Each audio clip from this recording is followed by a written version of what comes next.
So at this point, I would ask the state to please call its next witness. Thank you. The state calls Taylor Capela to stand, please. Thank you, Honor. Hi, Taylor. How are you doing today? How are you? I'm good. I think, as I explained before, when we met previously, that this courtroom was very, very difficult to hear. There's a lot of fans going on. Just keep your voice up as much as possible. And then also, if you can sit close to the microphone, that'd be great. Okay. And if you need to take a break anytime, water, whatnot, just let us know. Now, Taylor, how are you feeling today? Nervous. Nervous. And why are you feeling nervous? Just because it's reliving the most chaotic, traumatic day. Now, Taylor, how old are you? 19. And previous to today, do you recall us meeting and speaking? Yeah. And why did we do that? In this case, Did we go over your testimony? And did I tell you to just tell the truth and nothing but the truth? Did I tell you what to say to you today? Are you prepared to testify today? Yeah. Do you go to school? And if so, where do you go? I go to East Carolina University in North Carolina. And other than in school, you live in Shelton, Connecticut? And who do you live there? I live with my parents. And what year are you in school? I'm going into my junior year. And what is your major? I'm a criminal justice major. What are you doing for the summertime? Are you out of school? Yeah, just babysitting right now while I'm home. And other than Sean, how long have you been living in Shelton for? Your whole life? My whole life. What high school did you attend? Shelton High School. And what year did you graduate Shelton High School? 2023. Directing your attention to the year of 2022, were you a student at Shelton High School at that time? Yes. And what year were you? I was a junior. So you were a rising senior? Yeah. And I'm going to direct your attention specifically to May 14th of 2022. Do you remember that day and why? I do. It was probably the worst day I've ever experienced. It was just a lot, and I lost a very close friend that day. You can direct your attention to the nighttime hours of May 14th of 2022. Do you need a moment? Sorry. It's okay. Just breathe. Take a sip of water if you need to. Directing your attention to the nighttime hours of May 14th of 2022. Do you recall where you went that night? To Tyler Rich's house. And previous to going to Tyler Rich's house, what were you doing? Just going in there to hang out. Did you go anywhere before you went to Tyler Rich's house? I was home and I was dropping my sister off somewhere, and then I went to Tyler Rich's. And how did you know to go to Tyler Rich's house? My boyfriend at the time called me, and I was told to go. And who was your boyfriend at the time? Matthew Lockovich. Matthew Lockovich? Mhm. And were you familiar with Tyler Rich's house? Had you been there previously? Yeah. About how many times previously had you been there? Just like a handful of times, not too many. Did you go to school with Tyler Rich? Yeah. Same grade? He was a grade above me. And how did you get to Tyler Rich's house that night? I drove there. And do you recall what car you drove? It was a BMW. And at what time did you arrive at Tyler Rich's house on May 14th of 2022? I'd say around 10-ish. 10 p.m.? Yeah. And do you recall the address that you drove to? 43 Laurel Glen. In what town? Shelton? Yes. Sorry. And when you arrived at Tyler Rich's house, where did you park? On the side of the street. I think it was on the right side. Okay, I'm going to be showing you an exhibit. And if this exhibit does not demonstrate where you park, just let me know, okay? So State's Exhibit 49. You can see it on your little screen up there. Do you recognize this area?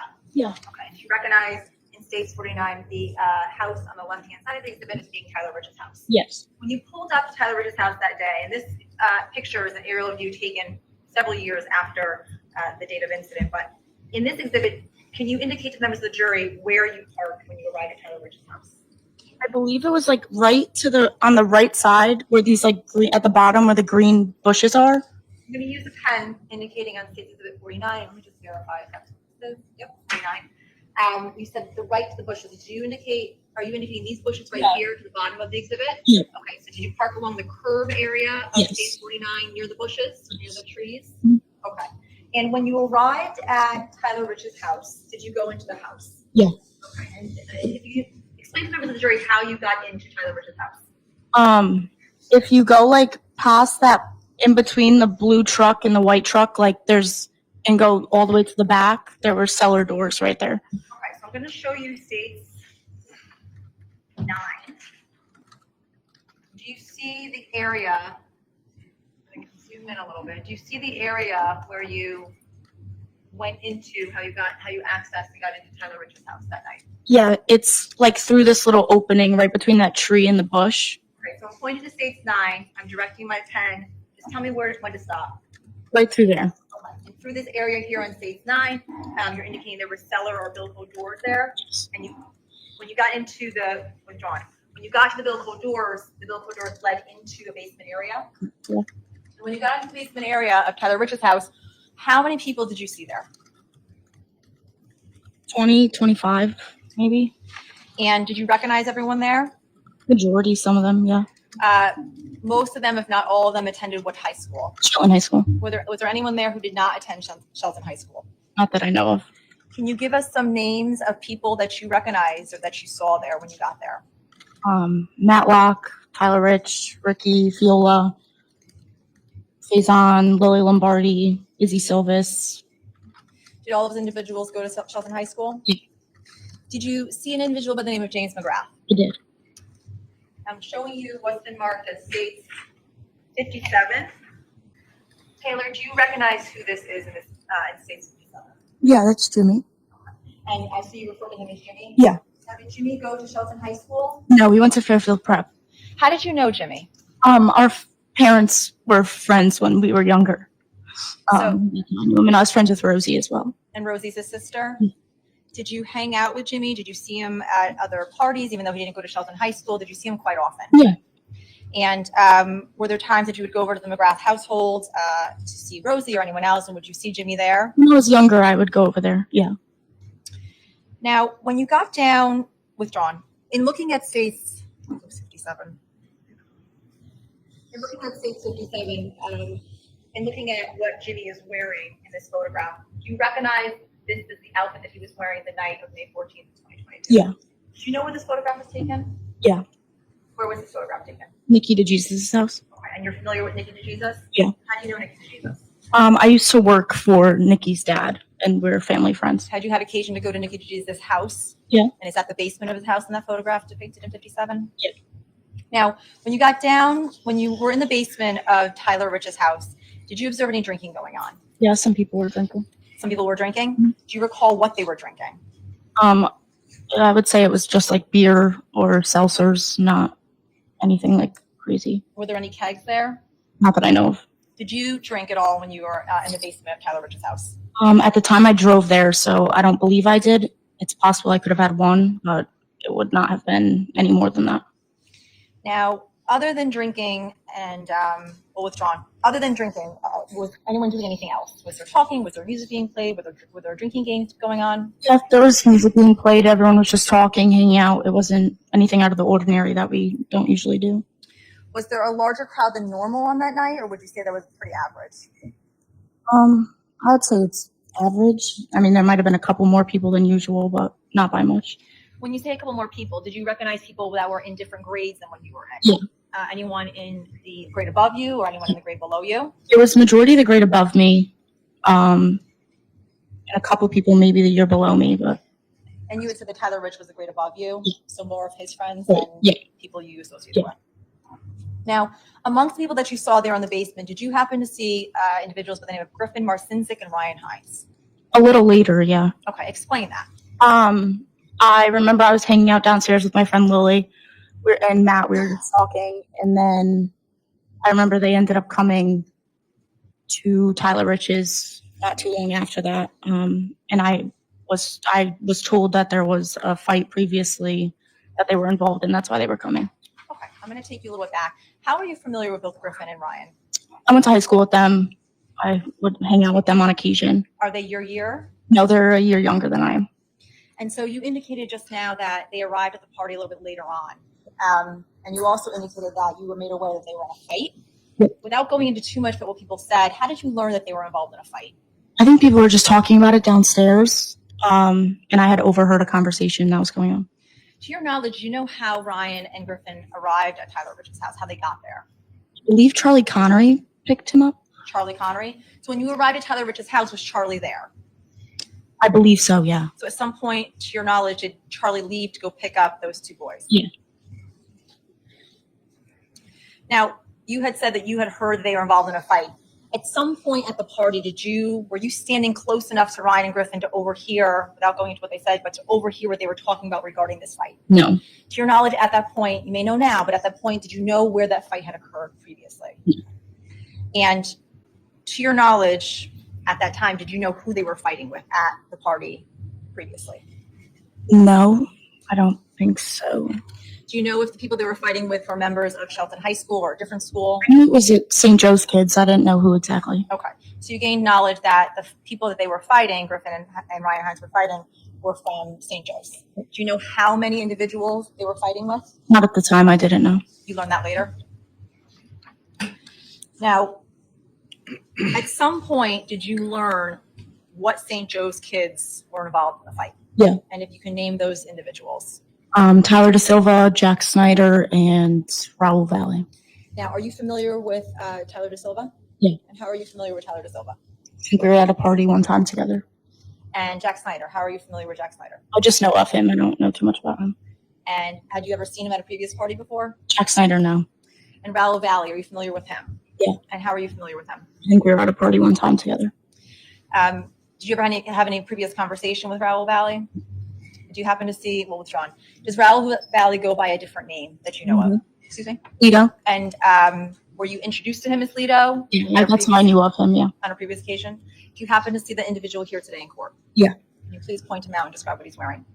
They're in a black suit. Let the record reflect, Your Honor, the witness, rather, is identifying the defendant in court. Record can reflect that the witness has identified Mr. Valle. Thank you. Taylor, at some point while you were inside the basement, did you hear something that prompted you to go outside? Yes. Okay. And what did you hear?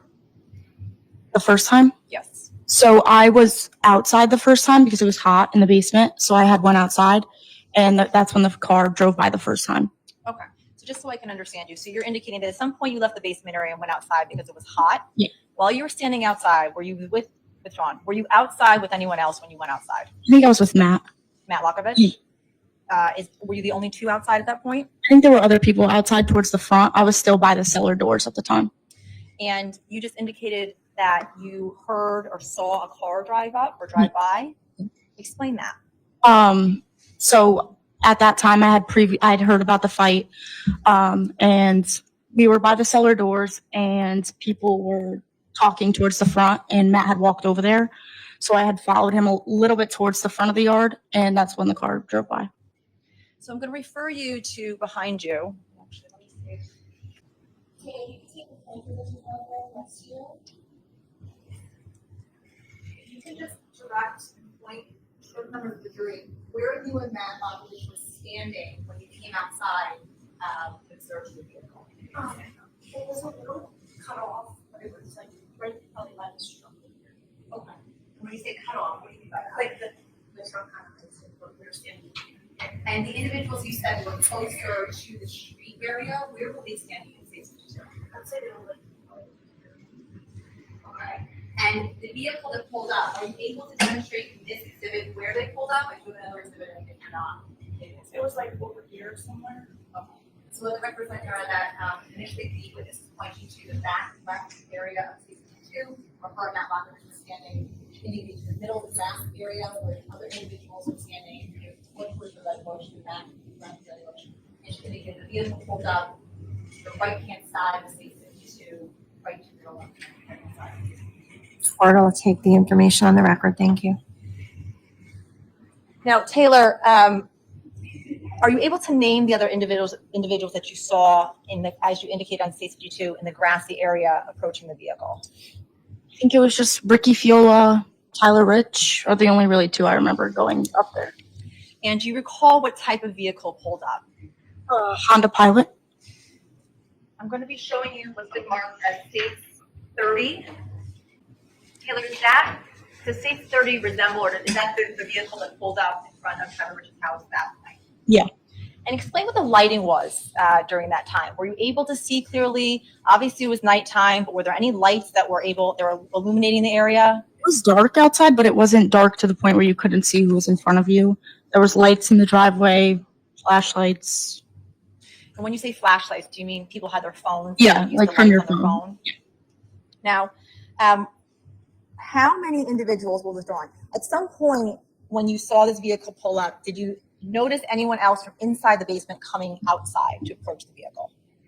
I think maybe a couple people might have come outside. I don't know exactly who. From where you were standing, did you ever leave that area to get closer to the vehicle, or did you stay in that location? I stayed out there for maybe a couple seconds and then went back inside after that. So from your vantage point, were you able to see how many individuals approached the vehicle? No. Were you able to hear anything from what was being said from the people that were outside the vehicle or anyone from inside the vehicle? No. Were you able to see who was inside the vehicle at this point? Not at that point. Did you get a sense at all of what the vibe was or the atmosphere was when you witnessed the Shelton kids from the basement coming outside and approaching the car? It didn't seem like they were like extremely mad or trying to cause a problem. It's not like they came sprinting outside and chasing after the car. They walked out of the basement casually and went up to the car, or went up to the front yard at least.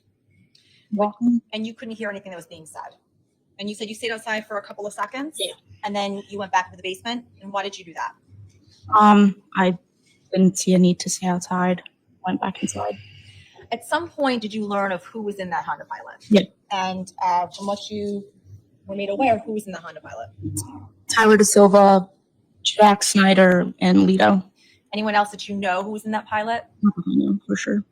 And at some point, withdrawn. You said you had gone into the basement. Did you see the vehicle leave that area at any point before you went back into the basement? No, I don't think I saw it leave. No. And at any point in time, did you go back outside? I did. Okay. And why did you go back outside? People started going outside. I am pretty sure that someone said something that like caused me to go outside. I can't recall exactly. And I went outside, and that was when people started walking up the street.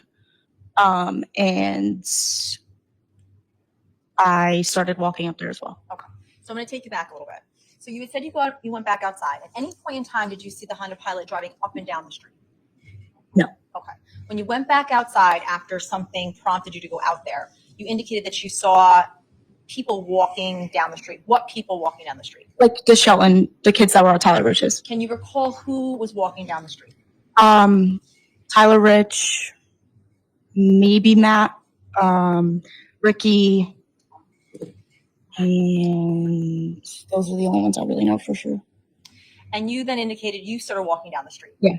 I'm going to be showing you, may I approach the witness, Your Honor? Space 1.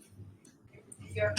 So if the red dot here is Tyler Rich's house, you walk out the driveway. How far down Laurel Glen Drive? Hold on. Did the vehicle drive down Laurel Glen to the farmhouse? Yeah. How far down Laurel Glen did you go? I really got to be right. Okay. So in the record reflects Your Honor that this is pointing to a quarter way down Laurel Glen. Do you recall what was around you when you stopped? It was just an east, I never reached the street. That was really when I came here. Who was with you at that time? I was by myself. And from your vantage point, were you able to see anything up Laurel Glen or the farmhouse? You could see that there was a car parked somewhere over here. Record reflects the witness pointing about quarters of the way down Laurel Glen. And there were some people standing and sitting on the side of the road behind me. And you see any of the Shelton High School kids, anyone from the party running after the vehicle? No. Taylor, I'm going to be showing you what's been marked as States 44. I'm going to ask you if you've seen this video before. Just play it in its entirety.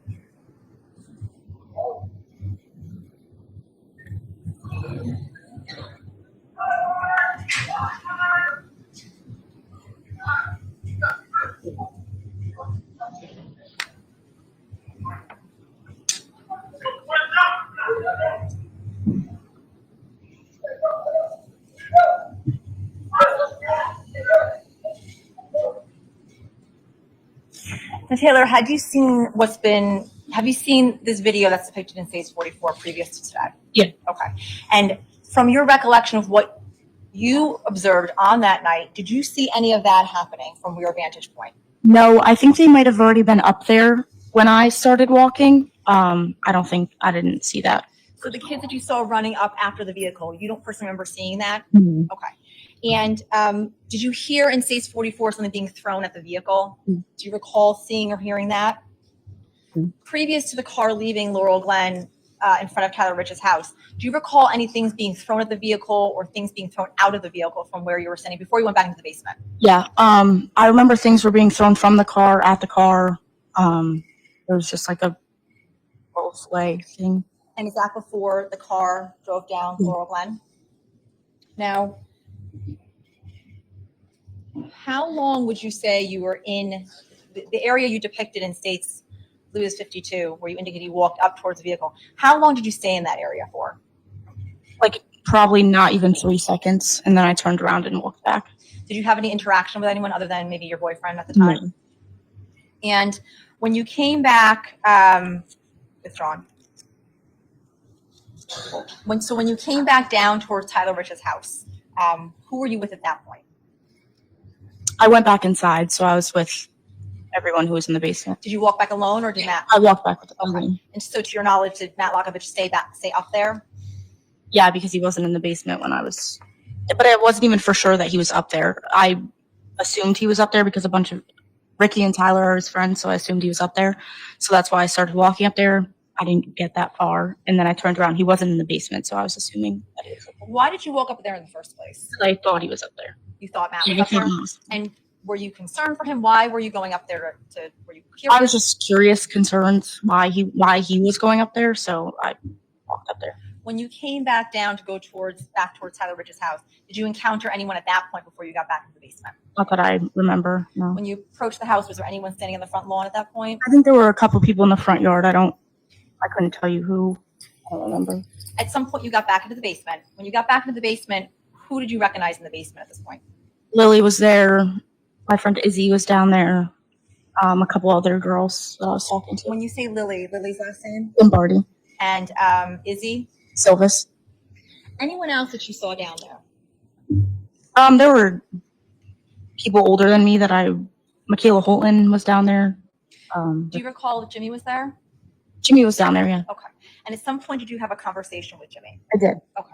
And tell me the gist of the conversation. Without telling us what he said, what did you tell him, if anything? We were just talking at that point about his girlfriend and how happy he was with her. And he just was saying how he loves her and he's been so happy recently with her. That's really part of the conversation. At some point after seeing what you saw when you first went out to see the car, as well as observing what you did when you went down Laurel Glen, did you think something bad was going to happen? Yeah. And what did you think was going to happen?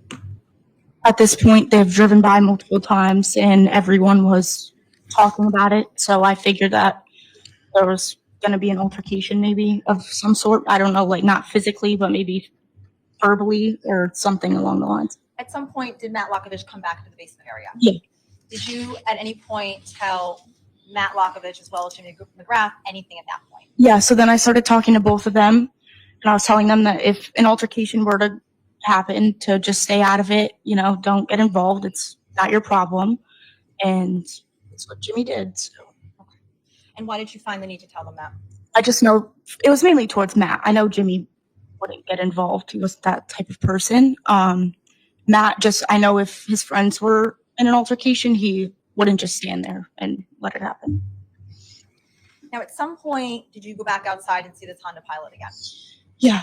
And when and how did you come to see this Honda Pilot again? So then everyone started going outside, and I went outside with them, and that's when I walked out, and Lito and Tyler were on the yard fighting with everyone. So I'm going to be showing you what's been marked as, well, explain the numbers of journey. When you walk out, when you walk back out the Bilko doors? Yeah. When you walk back out the Bilko doors, what area of the yard did you go to? And The front yard. okay, so I'm going to be showing what's been marked as stage 3. Is this a good representation of where you were standing when you came back outside? Yeah, actually, basically where I was standing, yeah. Okay. And if you can explain to members of the jury where in stage 3 you were standing, and I can use the pen again if you just want to direct me to where, because I know if you point at your screen, the jurors can't see it. If you see my pen, Yeah. you can direct me to go to the left or the right, I go back. back a little bit, and like honestly, right there. Okay. So let the record reflect, Your Honor, that the witness is identifying with the state's assistance that she was standing to the bottom, pretty much middle section of stage 3. My record will reflect. Thank you. Now, Taylor, you said that when you came outside, you were standing in that area as indicated in stage 3. You indicated you saw the pilot? Mm-hmm. Okay. And what did you see in conjunction with seeing the pilot? It was just parked on the street, like near the mailbox a little bit. Kind of like the mailbox would be like where the car's in the center, if that makes sense. Like the mailbox would separate half the car was in the front of it and half the car was back. So showing you stage 5, I know this is a daytime picture, but can you indicate in stage 5 where you observed behind a pilot pull up? It came from, it was like kind of, it would be more in front of this picture a little bit, like probably right by the basketball hoop. Okay, so this area here? Yeah. No, you can't really see. So, is that a little bit better? Yeah, I would say like right there. Okay. So you want to let this record reflect that the witness is identifying that the pilot pulled up to the left hand bottom side of stage 5 towards the a little bit off from the curve area of stage 5. Thank you. So Taylor, when you saw the pilot as indicated in stage 5 where it parked, what, if anything, did you see after it parked? That's when Lito and Tyler DaSilva had gotten out of the car. And where did you observe them going when they got out of the vehicle? Onto the grass. And at that point, did you have anything blocking your view? How was the lighting? There was flashlights on. Again, the garage had the light on it. So I could see clearly. There wasn't a lot of people standing in front of me, so I did have a clear view, yes. You had indicated you were familiar with both Tyler DaSilva and Lito, the defendant. Do you recall what they were wearing that night? They were both kind of wearing the same color. I'd say it was like a lighter blue, kind of like the color of this, maybe a little lighter. Were you able to clearly identify at that point with the lighting and where you were standing who was who? Yeah. Do you recall, if you can, where was the defendant standing and where was Tyler DaSilva standing? And I don't know if stage 3, if you'd rather me use stage 3, or if there's a different exhibit that you think would help you out here. I would say Tyler DaSilva was up closer to the, like on the grass near the bush. And Lito was behind him, farther towards the road more. Okay, so you're indicating here that, say that again, please? That Tyler DaSilva was up more, like towards the bush a little bit. Okay. On the grass, sorry. Maybe up a little more. Yeah, like right over there. And then Lito was behind him. Behind him, so even further over here. It's like a little dark. I can't really see if that's still. Why don't you give her the exhibit and let her take a look at it over here? Perhaps you could point it out. Would this exhibit help better? Stage 5? Yeah. So Tyler DaSilva, they ran up onto the grass, and then Tyler DaSilva was closer to the red bush. Right, yeah, over the, like closer to that bush, and then Lito would be behind him, so closer to the road. Okay, so more towards this area. Yeah. Okay. And when you came out and you observed Tyler DaSilva and the defendant, what did you observe them doing? When I came out to the point, they were fighting at that point. They were in the fight at that point. When you say that, who's that? Tyler DaSilva and Lito were fighting the Shelton kids. When you say the Shelton kids, can you recall from where you were standing, or were you able to observe from where you were standing who from the Shelton kids, who from the house came out to fight? A bunch of us were out there, kind of just standing there. Like most of us were just watching. I believe Alex Bernstein was near Tyler DaSilva, and I'm not sure who Lito was fighting with at that point. Is it fair to say that when you came out, well, withdrawn, is it your testimony that when you came out, the fight was already in progress? Okay. So is it fair to say that you did not have any kind of firsthand knowledge about who threw the first punch or how the fight started? And explain as much as you can, when the fight started or when you came out and saw the fight, what was going on? What was the environment? It was just like? chaotic and a lot going on at that point. People just standing there, some of them fighting. Everyone was kind of just everywhere at that point. Were all the Shelton kids fighting or were some observing? No, a majority were watching. I think only a couple kids were fighting at that time. And who were you standing around when this fight was occurring? I was next to Michaela Holton. Michaela Holton? And who's Michaela Holton to you? She's one of my friends. She's friends with my sister. They cheered together. Was she dating anyone who was involved in this fight or who was there? Yeah, Andrew. Andrew. I don't know how to say his last name. Starts Okay. with M. Was he Mr. Letus? Yeah. Was he present there as well? And do you recall seeing Tyler DaSilva during this fight? Yeah. Do you recall seeing the defendant during this fight? Yeah. And at any time during the fight, did you hear anything about a knife? Yes. And if you could please explain to members of the jury what you heard at that point. I heard Charlie Connery screaming, "He has a knife, he has a knife." And are you familiar with Charlie Connery? Yeah. Are you familiar with his voice? Yeah. Were you able to tell it was him? And when you heard he has a knife, what was going through your head? I was just like, oh my God, what's going on? Are you talking about he has a knife? Did you know who he was referring to when you heard he has a knife? Well, that's at the point where I saw, a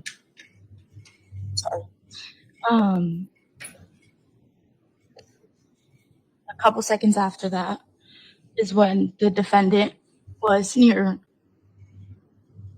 Sorry. It's okay. Take a second. The defendant was near Jimmy, and he was lunging towards him. And I just saw him go up to Jimmy. And Jimmy stays there for like 2 seconds. And I looked over and saw Tommy with, there was a flashlight pointing down on Tommy's leg. And he had blood all over his leg. And I looked back at Jimmy, and at that point his shorts were just all bloody. And I just stood there. I didn't know what to do. Okay, Taylor. I know this is really difficult. I'm going to have to take you through it a little bit just so you can give some more detail about what you saw, okay? So you indicated that you heard Charlie Connery indicate he's got a knife. Yeah. And at some point, you indicated you had realized that some of the Shelton kids had gotten stabbed. Is that right? And who did you become aware that got stabbed? At first, it was Tommy that I was aware of. Okay. Who else did you become aware of got stabbed? At that point, I didn't know anyone else. I didn't see anyone else. At some point during the night, did you learn that other people had gotten stabbed? Yes. Who were those individuals? Ryan Hines, Faison Teal, Jimmy McGrath, and Tommy Connery. And did you personally see Tommy, Ryan, or Faison get stabbed? No. May I first the clerk, Your Honor? Taylor, who did you see first with injuries? Tommy. And then whose injuries did you see after that? And I looked at Jimmy. And you realized what happened to him? And then who did you see after that? Then it was Faison. And then at some point, did you realize Ryan had been stabbed? I don't think I saw Ryan at like the rest before that. I think I saw him once the ambulance got there. Then I saw Ryan. And do you recall observing who those individuals, other than Jimmy, were fighting with? Meaning, who was Tommy fighting with? Who was Faison fighting with? Who was Ryan fighting with? Were they fighting with the defendant or were they fighting with Tyler DaSilva? The defendant. Defendant. And you personally observed that? I just remember them being closer to the defendant. And did you see Jimmy fighting with Tyler DaSilva at all? Not at all. And did you see Jimmy fighting with the defendant at any point? Not at all. Was Jimmy involved in the fight at all? No. What was he doing during the fight? Standing there. Standing there? Would you characterize as him just observing? Yeah. And at some point, did you see where the defendant went? So after you saw the fight break out, did you see the defendant go anywhere at that point? So he went to the car. I remember him going to the car and coming back. When you observed him going to the car, explain what you saw. He got like shoved into the road, and goes up to the Honda Pilot, comes back onto the grass, and that's To show you state 62. Does this look familiar to you? Is this what you recollect seeing the night that you went with the defendant back to the vehicle? Yeah. And how long would you say he was back in that vehicle for? not long, a couple seconds. Yeah. And after you saw the defendant at the vehicle, if you could explain what you saw him do next. And if you can take it as slow as possible and describe as much as you saw, it'd be very helpful. So at that point is when he comes back onto the grass, and I don't know if he like slipped or turned. He spins to his, I want to say it was his left, and then he takes his arm and goes like up to Jimmy. Taylor, I'm going to have you stand up. Your Honor, if I just may have the witness demonstrate what she observed. Okay. Taylor, if I'm Jimmy, okay, where were you in relation to where you saw Jimmy? Probably a little farther back, but diagonal. So if I move back a little bit? Yeah. Okay. And so where was the defendant positioned to where you saw Jimmy? Right there. Okay. And if you can demonstrate, and Your Honor, let the record reflect that the witness is pointing to her left-hand side towards members of the jury as to where the defendant was standing. She indicated that Jimmy McGrath was standing to the defendant's left-hand side and directly in front of her. Record will reflect. So if you can please just indicate, just show members of the jury what you observed the defendant do with his arms and the motion he used in doing what he did to James McGrath. So with his right arm, I remember he turns and just like kind of goes up towards Jimmy. The record reflects Your Honor, is turning using her right hand and making an upward motion, indicating that the defendant was making an upward motion into Jimmy McGrath. You want that on the record, thank you. So Taylor, when you saw the defendant come back from the vehicle and come back around, and as you said, turned around and made that motion up into Jimmy, did you see what he was holding in his hand? I couldn't see exactly. Can you describe or show us what he was doing with his hand? Was it open? Was it closed? It was in a fist, and you could tell, obviously, that there was something in his hand. And when he came back around to use whatever was in his fist to go into Jimmy, what was Jimmy doing at that point? He kind of just like he was backing up, and like his hands kind of were up, and he just like is walking backwards a little bit. He takes like a step back. When the defendant came back from the vehicle and came back around, did you observe him swinging the knife at random people, or did you observe him coming and making a beeline for Jimmy? He came right for Jimmy. Did he have purpose in going towards him? It looked like it. Did he say anything when he was lunging towards Jimmy? Not that I remember. And at that point, did you realize what he had just done? And if you can indicate to members of the jury what you observed Jimmy do next after you saw the defendant stab him. He kind of just stood there for a second,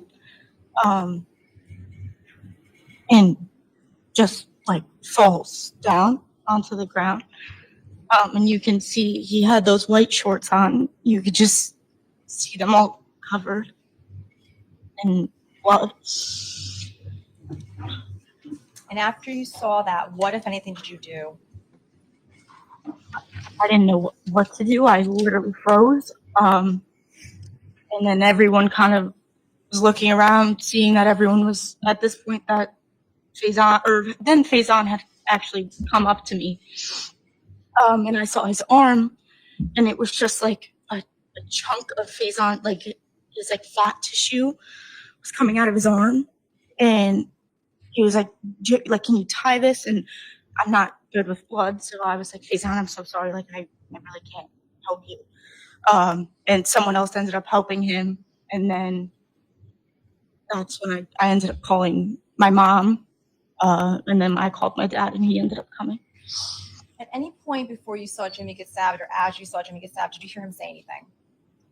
No, not that I remember Jimmy saying anything. And who were you with? What was wrong? Was anyone around you? Were you tending to anyone other than, like, you indicated Faison when this was happening? No, just face on. Where was Michaela Holton at this point?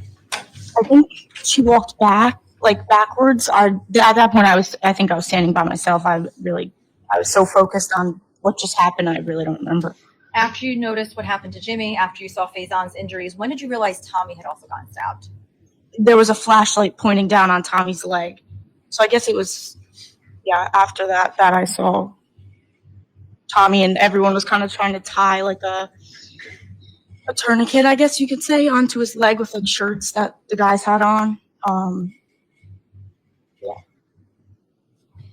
After Jimmy was stabbed, after all the boys were stabbed, did you see where the defendant and Tyler DaSilva went? Back into the Honda Pilot. You saw that with your own eyes? I don't remember who exactly running back into the Honda Pilot though. And what did you see the Honda Pilot do? It drove down towards Adams Drive. And at some point you indicated you had called your parents. Did at another point, at some point, too, police arrive and EMS arrive? Yeah. Were you outside when this was happening? Yeah. And did your parents come to the scene as well? My dad ended up coming with my sister. And did you go home right away when your dad showed up? I think we stood there for a good amount of time, and then I ended up going home. Did you talk to the police that night? No, I At didn't. what point did you talk to the police, do you recall? I want to believe it was that. I want to say the day, maybe not the day after, maybe that Monday. Maybe like 2 days after. Was it once or more than once? It was more than once. And Taylor, at any time the night of May 14th of 2022, did you see Jimmy McGrath fighting with the defendant? No. At any time the night of that party, did you see Jimmy McGrath fighting with anyone? No. At any time that night, did you see Jimmy McGrath with a weapon? No. Did you see any of the Shelton kids with weapons? No. Taylor, you personally observed and witnessed a friend of yours get stabbed, fatally stabbed, and witnessed the stabbing of other friends of yours. How has this affected you mentally?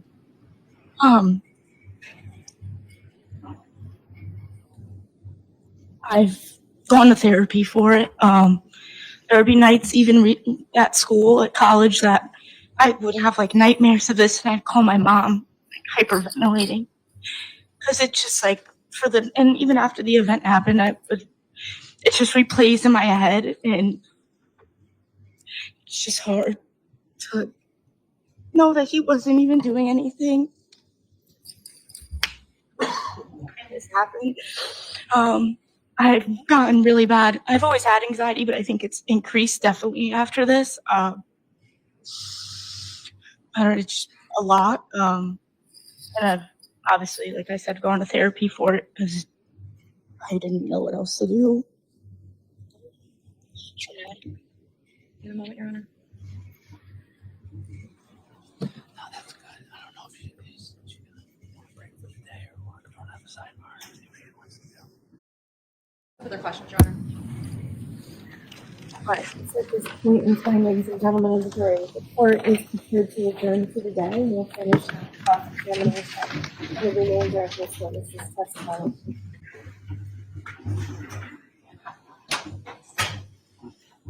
Good morning, ladies and gentlemen of the jury. Welcome back today. Thank you. So we are ready to continue. You'll recall that the state did have a witness on the stand when we adjourned last week.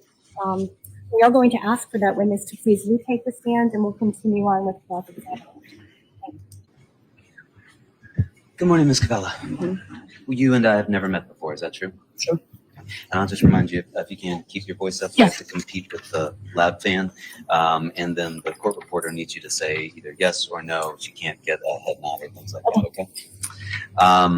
So you talked to us a little bit on Friday, and I want to ask you a few questions about that, okay? I'm going to use some of the same exhibits that you've seen so far, and I may use some exhibits that you haven't seen so far. I am going to show you what's been marked as case exhibit number 1. You have a pointer there beside you. Just reorient this if you would quickly. Do you see the red mark on the exhibit behind you? Yes. And whose house is that? Tyler Rich's. Okay. And you were at Tyler Rich's house on May 14th, right? And you were there with Well, you drove yourself, you told us, right? But you met up there with your boyfriend, Matthew Lockovich, at the time. Yes. Okay. And you told us that you'd been to this house previously, right? Yes. In fact, you've been to this house many times previously, right? A handful of times, yeah. A handful of times. Okay. Well, you told us that you had grown up essentially when you were younger, and were friends with this group of kids that were at Tyler Rich's house, right? Yeah. Okay.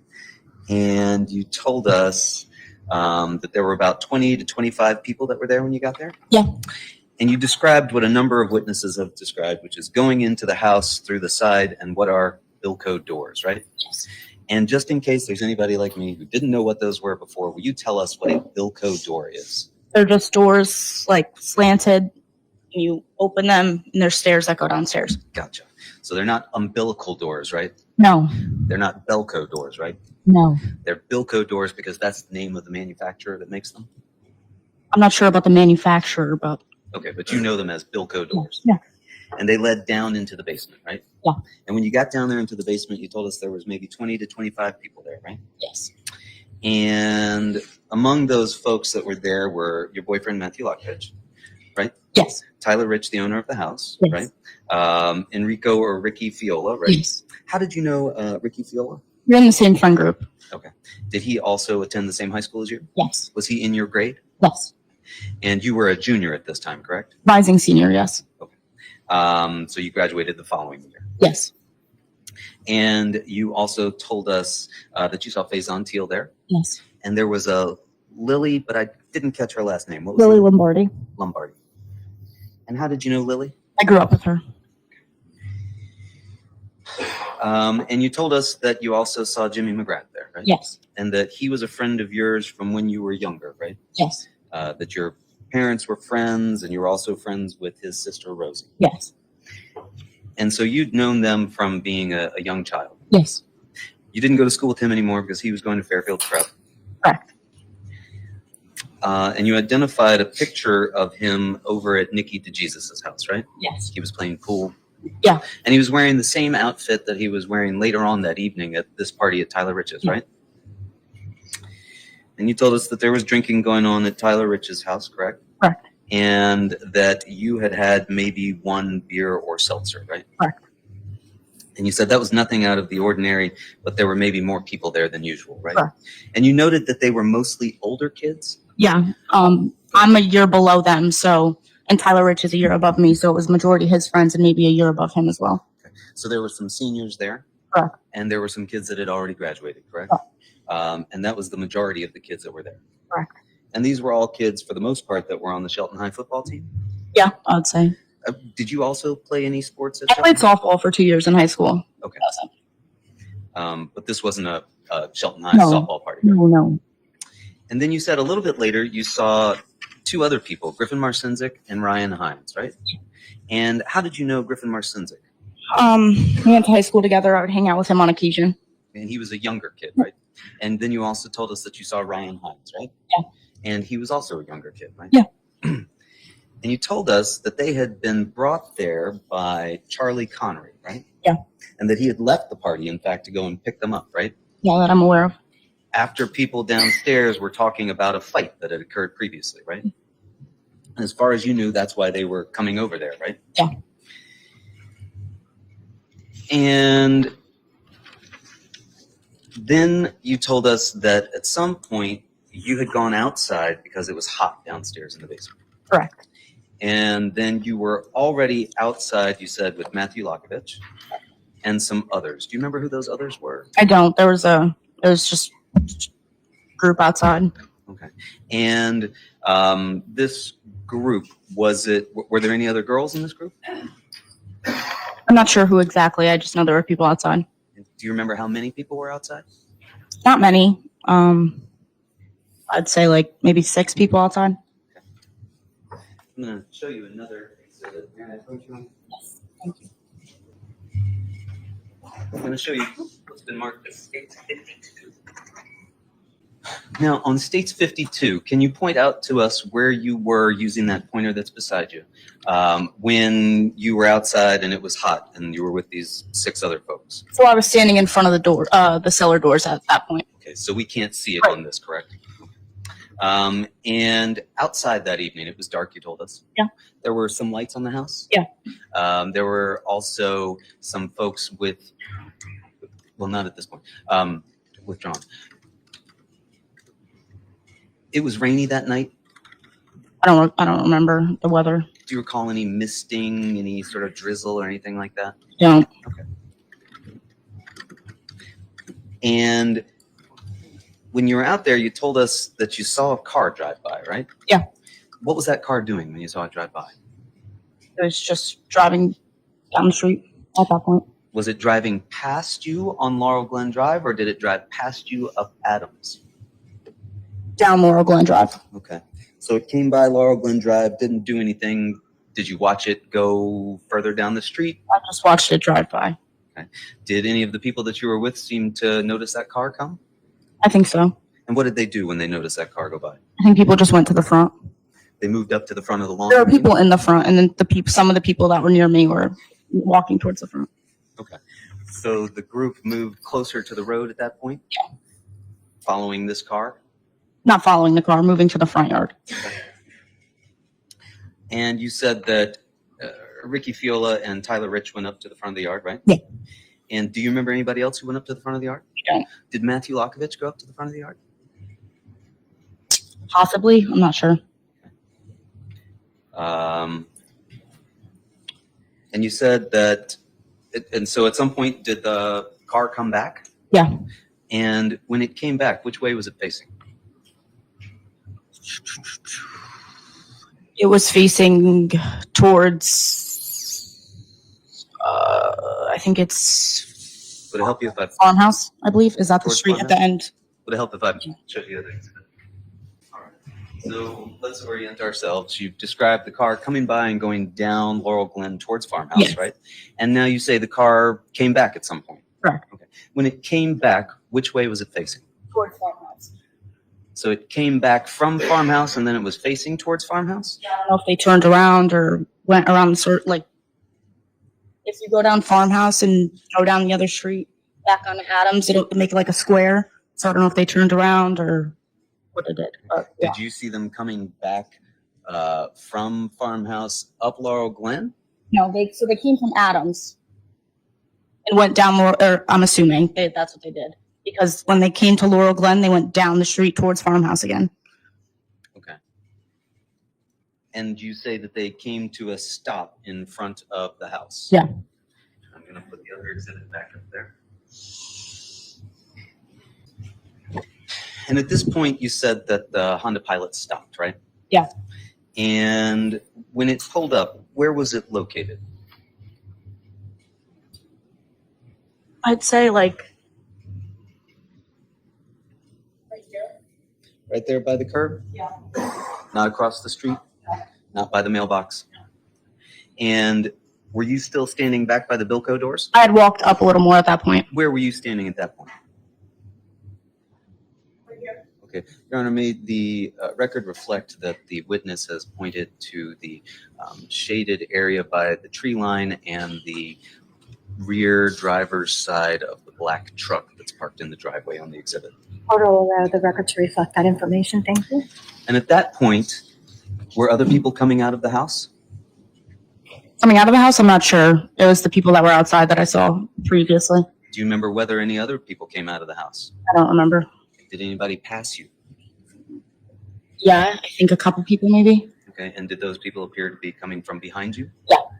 And behind you at this point is where the house was, correct? Right. And a few people, you say. How many people do you recall passing? 3 maybe. Just 3? And could you see Matthew Lakovich there? He was standing with me, yeah. He was standing beside you. What was he doing? The same thing I was doing, standing there. And was he saying anything? I think we were just watching. Okay. And you're both standing in that same area? Yeah. And do you recall anybody else that was standing with you and Matthew Lakovich? No, I don't. Do you recall seeing Jimmy McGrath at that point? I think he was inside at that point. So you don't recall seeing him? No. Do you recall seeing Tyler Rich? Yeah. Where was he? In the front yard. In the front yard by the curb? Yeah. Had he approached the car? No, so he was probably like where that green tree is. Okay. Okay. Your Honor, may the record reflect that the witness has pointed to the sole green tree directly in the middle of the exhibit. We'll allow the record to reflect that. And who else was with Tyler Rich at that point? I think it was just Ricky. I didn't see anyone else. Just Tyler and Ricky? Yeah, So that I just two remember. of them in that spot? That I remember, yeah. Was anybody else there? I think there was other people around, but I don't remember who exactly. And how many other people do you think were there?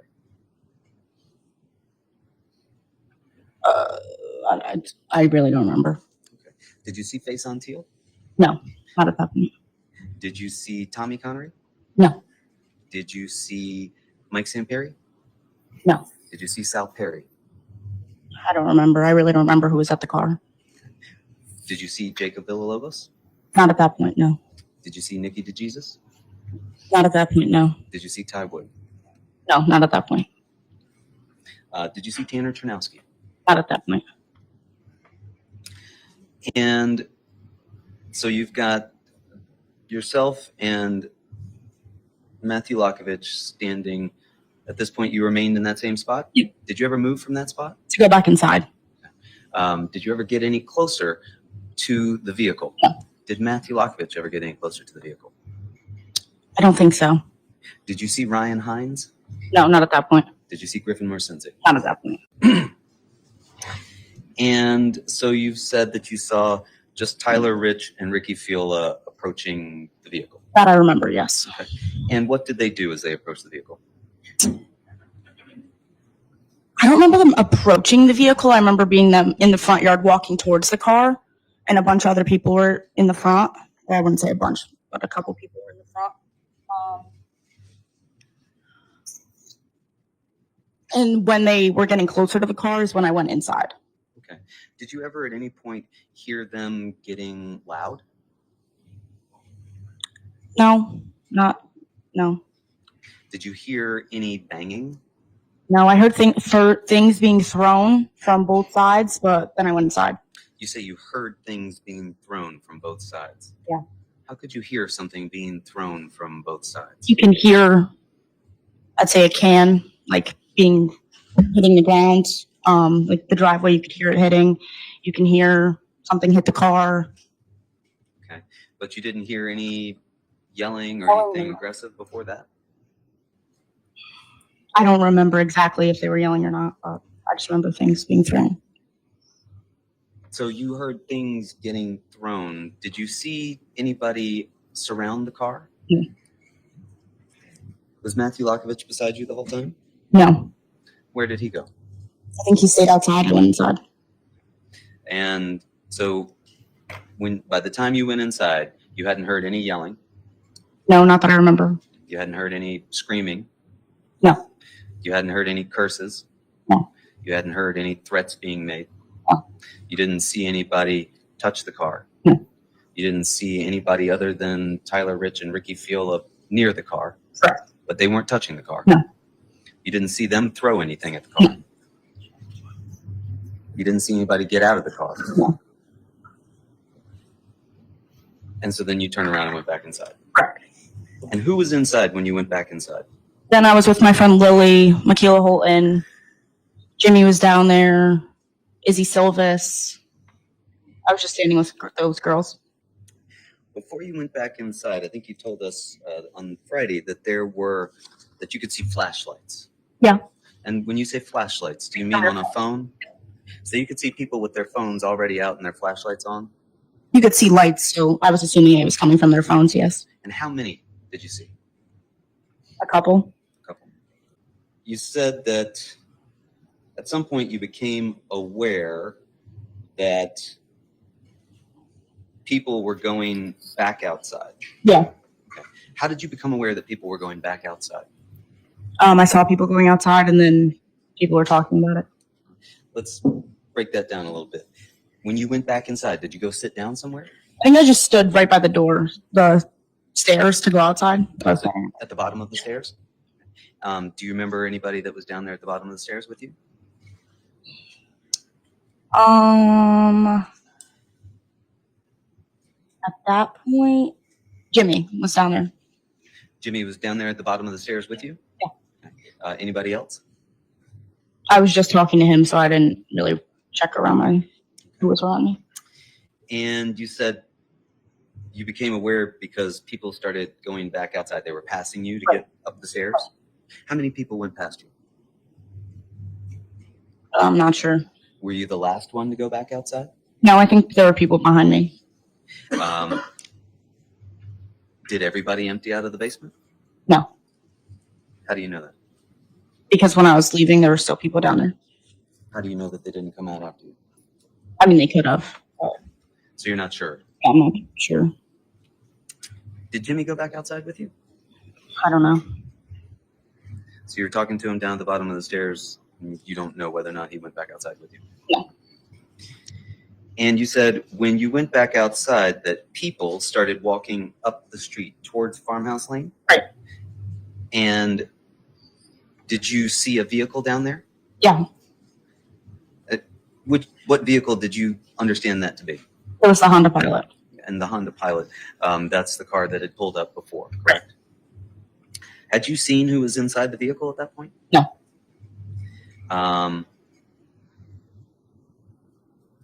And you said the people started walking up the street, right? Yeah. Did you see anybody running up the street? No.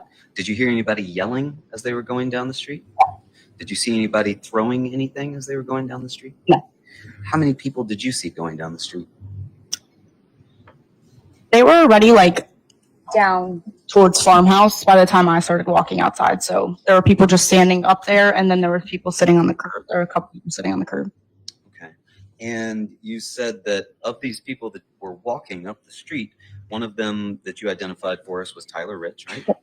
Matthew Lockovich. Yeah. Ricky Fiola. Yeah. Did you see Ryan Hines go up the street? No. Did you see Griffin Marcinsic go up the street? No. Did you see Jimmy McGrath go up the street? No. Did you see Jimmy McGrath when you were outside? No. Did you see Michael Samperi go up the street? No. Jacob Villalobos? No. The only three people that you can identify who walked up the street were Tyler Rich, Matthew Lockovich, and Ricky Fiola. Yes. Did you see Faison Teal at that point? No. And you told us you didn't hear any screaming? No. Didn't hear any yelling? No. Didn't see or hear anything being thrown? No. And you said that you yourself walked up the street at that point, right? Correct. And about a quarter of the way down towards Laurel Glen Drive, right? Towards Farmhouse. Towards Farmhouse, Yeah. on Laurel Glen Yep. Drive. Yep. And was anybody else walking with you? No. And you said at that point you could see a car parked about 3/4 of the way down Laurel Glen Drive towards Farmhouse. Yes. And you said you saw some people standing there, correct? Yeah. Could you identify who those people were? No, I was far back. You didn't see anyone running after the vehicle? No. And you watched exhibit number 44, that was the ring video from across the Yes. street. Do you remember that? Yeah. But you told us that you didn't see anything that had shown. No. You told us you spent about 30 seconds down the street, correct? I'd say a couple seconds. Definitely not 30 seconds. Okay. A couple seconds. You spent a couple seconds down the street. Were you with anybody during that time? No. Just by yourself? Yep. And then you turned around and went back to Tyler Rich's house. Yes. And you said when you went back inside, everyone was in the basement. Right. But not Ricky Fiola, Correct. So not everybody. not Tyler Rich, not Matthew Lockovich. Correct. Was Jimmy McGrath in the basement? Yeah. Was Ryan Hines in the basement? I don't know. Griffin Marcinsic? I'm not sure. Faison Teal? I believe Faison was in there. Where did you see Faison? I think he was on the couch, if I'm not mistaken. Who was sitting with him on the couch? I don't remember. Did you see Tommy Connery? I don't remember. Charlie Connery? I don't remember. Jacob Villalobos? I'm not sure. Alex Bernson? No, I didn't see him. Tyler Chernowski? Who? Tyler Chernowski? Tanner Chernow? Tanner Chernowski. I'm not sure. You said Ricky Fiola and Tyler Rich, those are Matthew Lockovich's friends, right? Correct.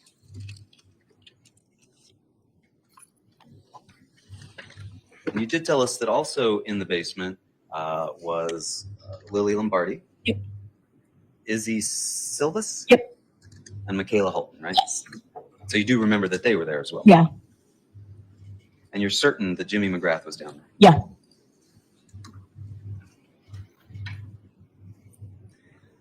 You told us you thought something bad was going to happen, right? Yeah. That everyone was going on about it, right? I wouldn't say going on about it, but there was discussion about it. Well, how would you describe that discussion about it? Just talking, just like, Calmly, like you and I are? Just talking about what had happened out front? correct. And how were they describing what had happened out front? I don't remember exactly what they were saying. Did you hear any talk about wanting to fight the kids? No. Did you hear any talk about wanting payback? No. But you thought something bad was going to happen? Yeah. And you told us that you talked to Matthew Lockovich and Jimmy McGrath to stay out of it. Correct. So at some point, Matthew Lockovich came back inside? Correct. So now he's down in the basement too? Correct. When did he come back to the basement? I'm not sure. You told us you knew that Jimmy McGrath wouldn't get involved. Yeah. And Matthew Lockovich, if his friends were involved, he wouldn't just stand by. Correct. Were Matthew and Jimmy talking calmly about it as well? They weren't even talking about it. They weren't even talking about it.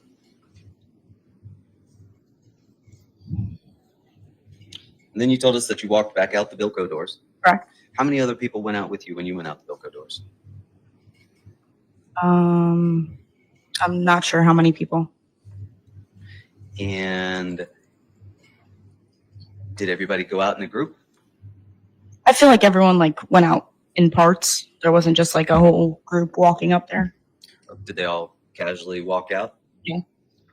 Nobody was running to get outside? Not that I saw. And then you described going out back into the front yard after you walked through the Bilko doors. When you came back out, now this is the second time you're going out into the front yard, right? No, this would be the third time I went outside. Okay.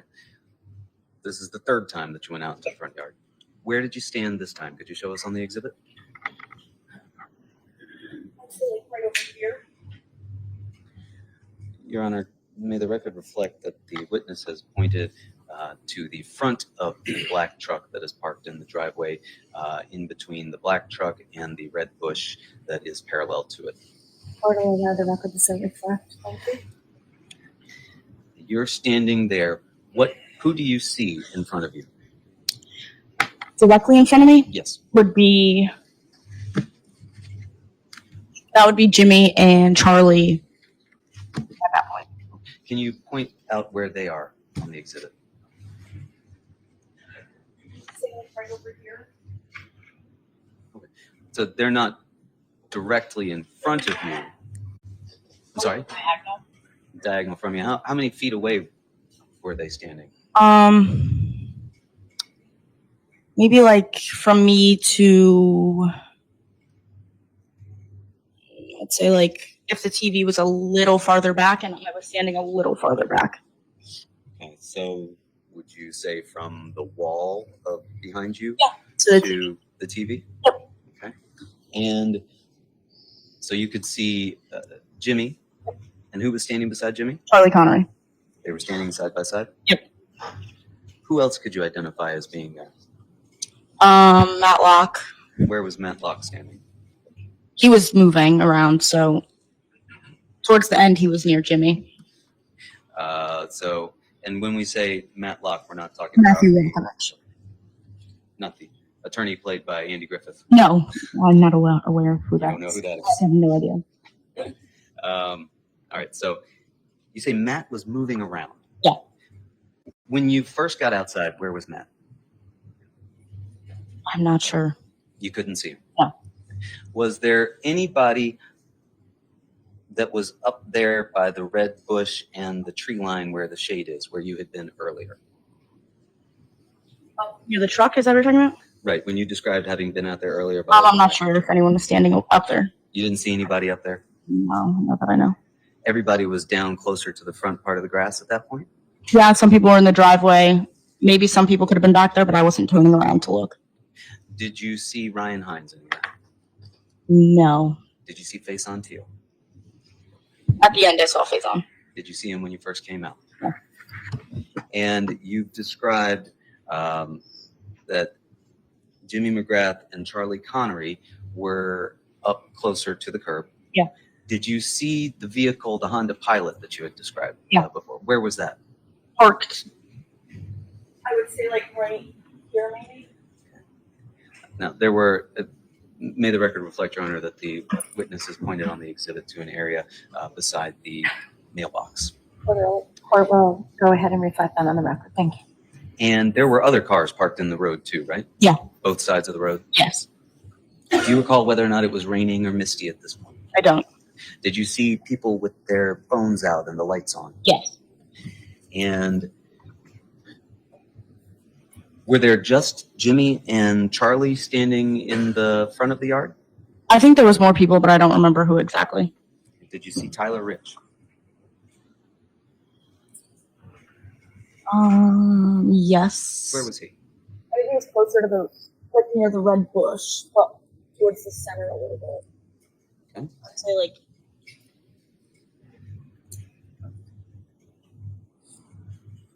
Like over here, about this tree was in here.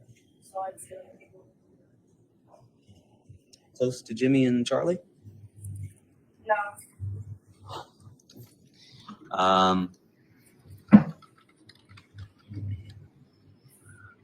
And you told us that you saw Tyler DaSilva get out of the vehicle. I didn't see them get out of the vehicle. You didn't see them get out of the vehicle. When I had walked up, the fight was already going on. Okay. You told us on Friday, though, that you'd seen them run up onto the grass. I would assume that they ran up onto the grass. Oh. I did not see that. You didn't see them run up onto the grass. So when you came out, the fight was already going on? Yeah. And who was fighting at that point? Tyler DaSilva and Lido and Tyler Rich, or maybe Alex Bernstein, I'm not sure. You've seen video of this fight, correct? Yeah. And how many times have you seen that video? A couple times. Just a couple? Yeah. When was the last time you saw that video? The last time I spoke with the state attorney, so when was that? I'm not sure exactly what date that was. It'd be a couple weeks ago. In anticipation of coming in here to testify? So when you say you would assume that they ran up onto the grass, that's not something that you actually saw. You don't know if these two people walked up onto the grass or not. Correct. But you did tell us that at one point Tyler DaSilva was by the red bush. Correct. And that Mr. Valle was behind him and closer to the road. Yeah. You said a bunch of you were just standing there watching, right? Correct. Who was just standing there watching? Me, Michaela Holton, or that I'm aware of. Everyone was kind of just standing around, so I'm not sure. You said by the end that Matt Lokovich was standing by Jimmy. Correct. Do you recall, was Matt wearing a shirt? No, he wasn't. Do you recall when he took that shirt off? I don't know. Had he had it on earlier when you were standing outside with him? Yeah, I believe so. And you told us on Friday that Alex Bernstein at this point was near Tyler DaSilva, but you weren't quite sure about that? Correct. And you described it as being a chaotic scene, right? Correct. Everyone was everywhere, you said. Correct. But there were only a couple of kids fighting, and most of them were watching, was your recollection? Correct. And now you tell us that you were watching, correct? Correct. Michaela Holton was standing beside you. She was watching. Correct. Did either of you have your phones out? No. And who else was watching at that point? I know Jimmy was watching. I'm really not sure who else. When you say you know Jimmy was watching, Yeah. How do you know Jimmy was watching? Because I was staring at him. You were staring at him. When he was standing in one place? Yeah. The whole time? About the same area, at least. Okay. The same area. So he wasn't standing in one place the whole time. He wasn't just standing still. I'd say like moving, but he didn't leave that vicinity over there. When you say that vicinity, can you show us where he never left? I'd say like right over here. Just stayed in that area. You never saw him throw any punches? No. You never saw him throw any kicks? No. You never saw him even get close enough to do so? No. Was there anyone blocking your view of Jimmy? No. When you're standing there watching, could you identify where Tyler DaSilva was? No, not when I was looking at Jimmy, no. At any point, did you see Tyler DaSilva involved in the fight on the lawn? Yeah. Where was he? Could you point out for us? Tyler DaSilva? Tyler DaSilva. I'd say he's closer to the red bush. Closer to the red bush? And how many people was he fighting with? It looks like one that I knew of for sure. Looked like one.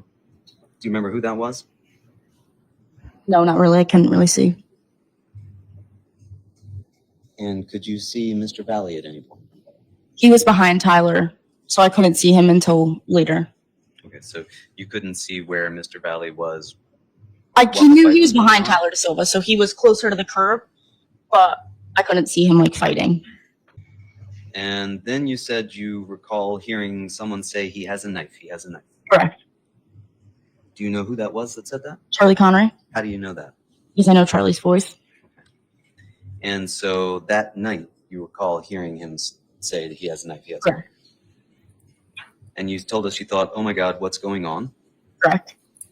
And then a couple seconds later, you saw Mr. Valle near Jimmy McGrath. Correct. And Jimmy McGrath, he was still in that same place. He hadn't moved. Correct. And was there anybody else near Mr. Valle? At the time that he was near Jimmy, Yes. I think Matt and Charlie were near him. Where were they? I'm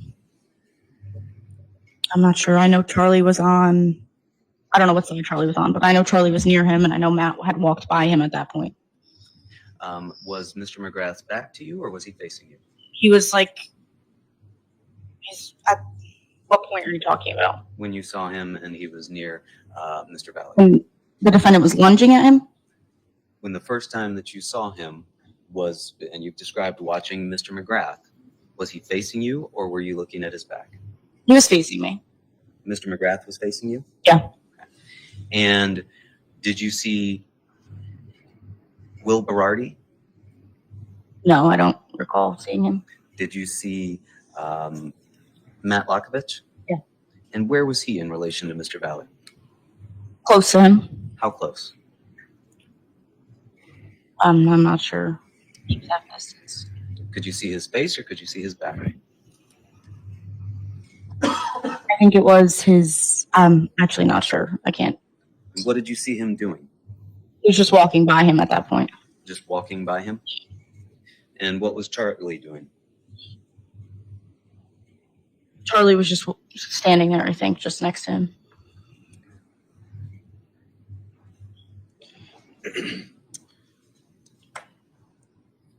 And you told us that you could see Mr. Valle lunge towards Mr. McGrath. Correct.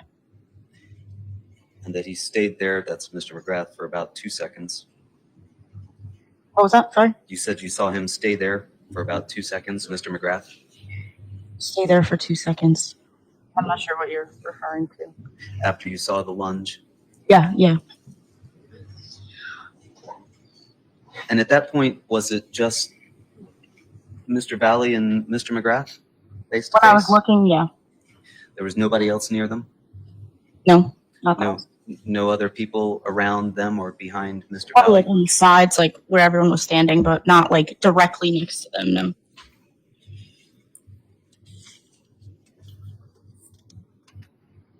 And you told us you didn't see a knife, is that right? Correct.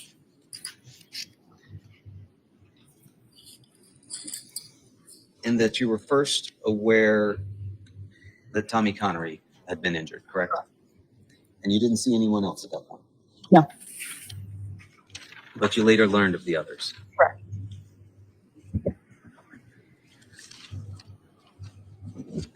Did you see Ryan Hines at all during the fight? No. Did you see Tyler Rich at all during the fight? Here and there, not. I wasn't really focused on him. Did you see Jacob Villalobos at all during the fight? Yeah. What was Jacob Villalobos doing during the fight?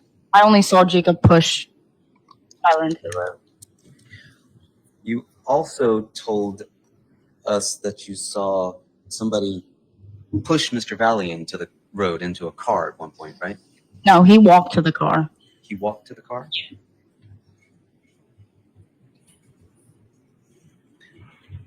Do you recall speaking with officers about this in May, about a week after the events on May 23rd? Yeah.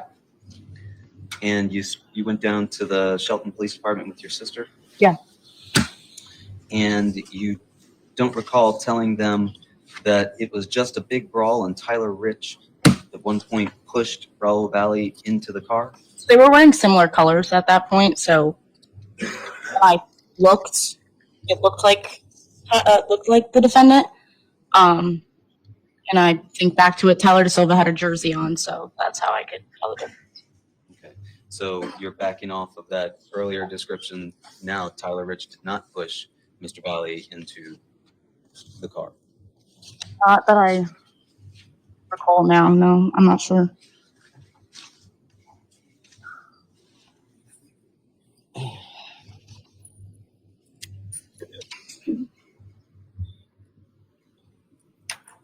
And you said that you could see him go to the vehicle. Yeah. You were watching him at that point?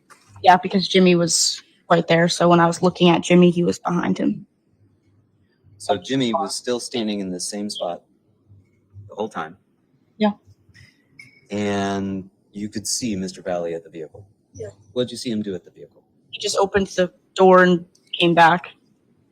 You would agree that's the same thing that happens in the video, correct? Correct. Are you sure that you're telling us of what you remember that night or what you saw watching the video? No, I'm positive I'm telling you what I saw.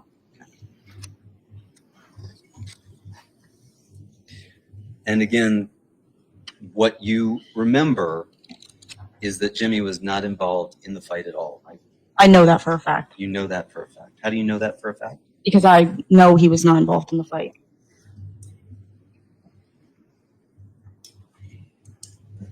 And then you told us you saw Mr. Valle come back onto the grass, correct? Right. You said he slipped. It looked like a slip. I don't know what happened. Then he turns and he spins to his left. Correct. And he takes his arm and you see him do this, his right arm, this Correct. upward motion into Mr. McGrath. Correct. And at that point, you would agree Mr. McGrath's back was to you?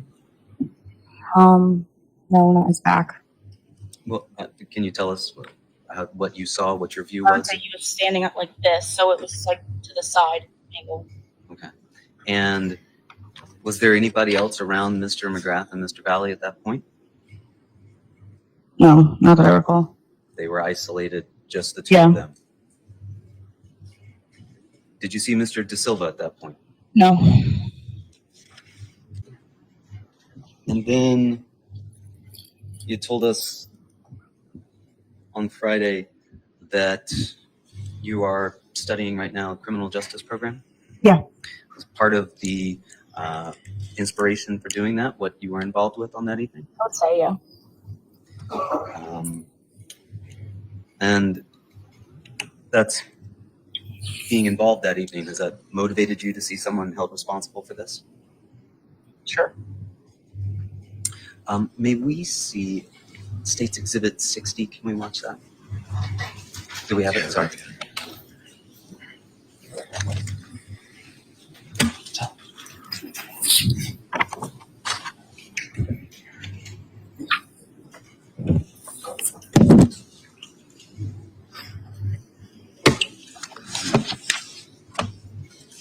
Okay, I'm going to ask you to watch this video with us.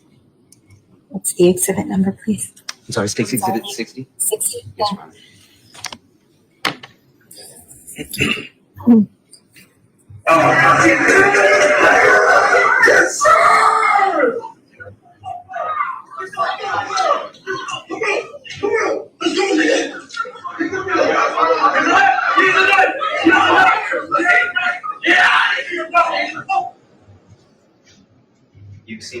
video before, Ms. Capela? Yes. And I don't do this to be gratuitous. I apologize. I recognize it's not easy for you to do to watch that. But I do think we need to break it down just a little bit. Do you know who was filming that? Not at that time, I didn't know. Have you since come to learn that it was Tanner Chernowski? Correct. Do you remember seeing Tanner Chernowski that evening? Here and there, I don't really think I was with him a lot. Do you remember seeing him film that evening? No. So when he was filming this, you don't recall seeing him walking around with his phone out? No. And where were you standing when that scene was going on that we just watched there? Right where I pointed out before. By the truck, by the front of the truck? Yeah. You hadn't moved at that point? No.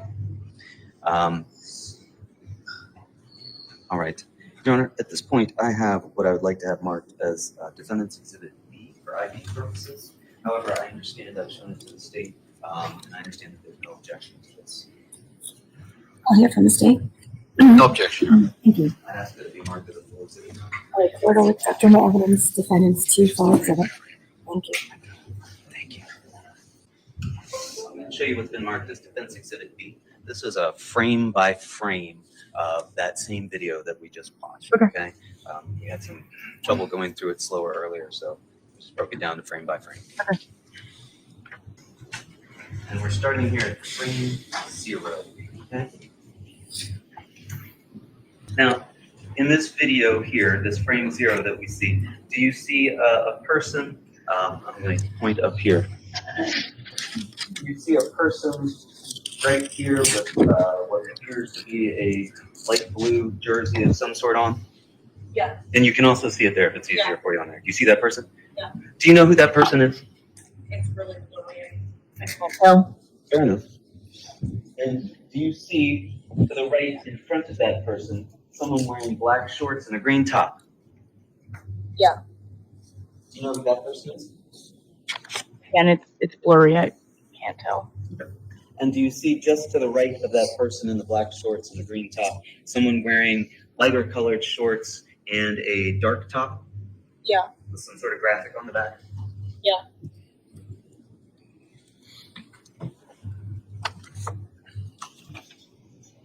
We're going to scoot ahead 1, 2 frames. And again, do you still see these same figures there on the screen? Yeah. And do you see that now, beside the person that was on the right of the screen wearing lighter shorts and a dark top, that there is another person that is emerging wearing a similar outfit? No, I'm sorry, I don't see that. They move it forward for you a little bit. Okay. Do you see now in frame 6 that there is another person wearing light bottom and a dark top that has emerged beside that other person? Yeah. Do you know who that is? On mine, I can't even tell. They look like people, so no, I can't tell who that is. Like right here, on the screen, I can't even tell that it's a person. Can you see legs? I can see legs, but that's it. Would you agree that that's indicative of a person? Yeah, on mine, it just looks like blurs. Okay. And can you still see those same figures to the right of the screen on frame 8? Yeah. Do you see Matthew Lokovich anywhere here? Not that I see, no. And again, at frame 10, to the far right of the screen, do you see that there are at least now 2 people closest to the right edge of the frame wearing these lighter bottoms, dark tops that appear to have some graphic on the back? Yeah. You couldn't identify who those people were? No.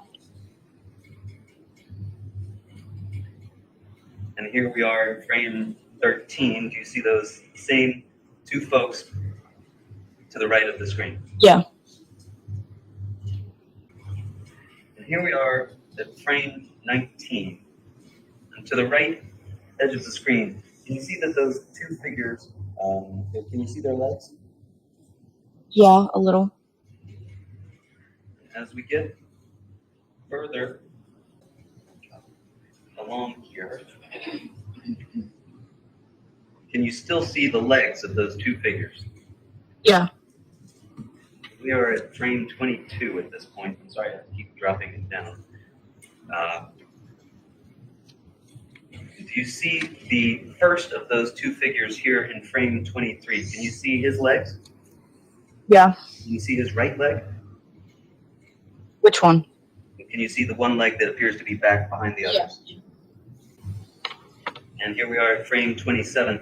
Can you see that leg being drawn back and now you can see the foot? Yeah.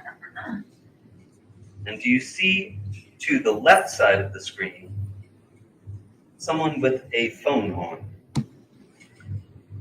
Yeah. And can you identify that person as being Ricky Field? Not from this, I can't.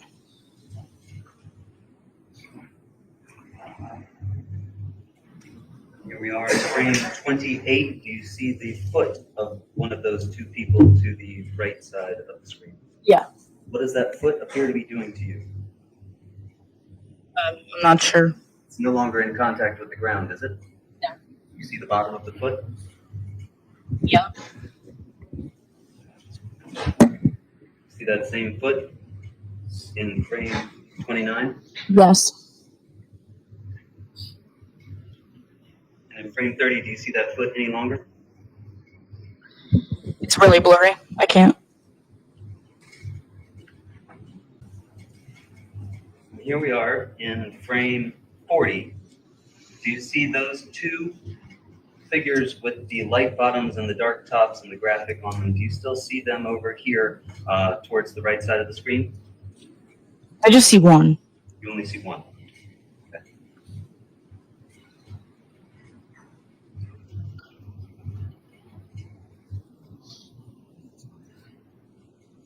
Here we are in frame 47. Now can you see the two figures again? Yeah.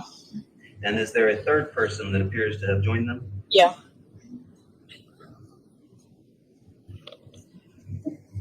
I apologize, Ms. Capela, I do not mean to be tedious. Here we are in frame 63. Do you see one of the two figures with the light bottoms and the dark top over to the right-hand side? Yeah. And do you still see on the left-hand side the same person that had the phone out with the light on before? Yeah. Can you identify that person as Ricky Fiola? Again, I can't tell by this. We're at frame 63 there. And again, here we are at frame 75. Can you once again see that there are two individuals over here with light bottoms and dark tops in the same area to the right of the screen? Again, I can only see one. Okay. Do you see this figure here with a white top and yes. a dark bottom to the right of the screen? Yes. And do you see to his left a figure with light bottoms and a dark top? Yeah. And do you see to that figure's left another figure with dark top and light bottoms? Yes. And do you see that the figure we just described appears to be moving to his left? Yeah. The other figure appears to be facing more towards the street? Yeah. Did you see Brian Hines that evening? No. Never? I saw him probably when he first got there, like a couple times, but I didn't really talk to him. And then I saw him after he was stabbed when the ambulance got there. You didn't see him at all during the No. night? Do you know what he was wearing that night? No, not to. I don't remember. Do you see this figure here in the middle of frame 84 wearing a white top with some sort of multicolored graphic on the back? Yeah. You know who that is? I don't. And here we are in frame 90. Can you see to the right of the figure with the black shorts and the green top what appears to be a figure down on the ground? It's a big blur. Is that the area where you recall seeing Tyler DaSilva? I can't even tell where that is. Here we are in frame 93. And now do you see a figure down on the ground, appears to have one arm over his head and another arm on the ground? Yeah, I think. Do you know whether or not that was where Tyler DaSilva was? Not sure from this. Well, you've seen this video before, right? Where we got these still frames from. I think so. And do you see the figure we just talked about in the middle with the white top and the multicolored design on the back, looking towards? Is that towards the road? Yeah.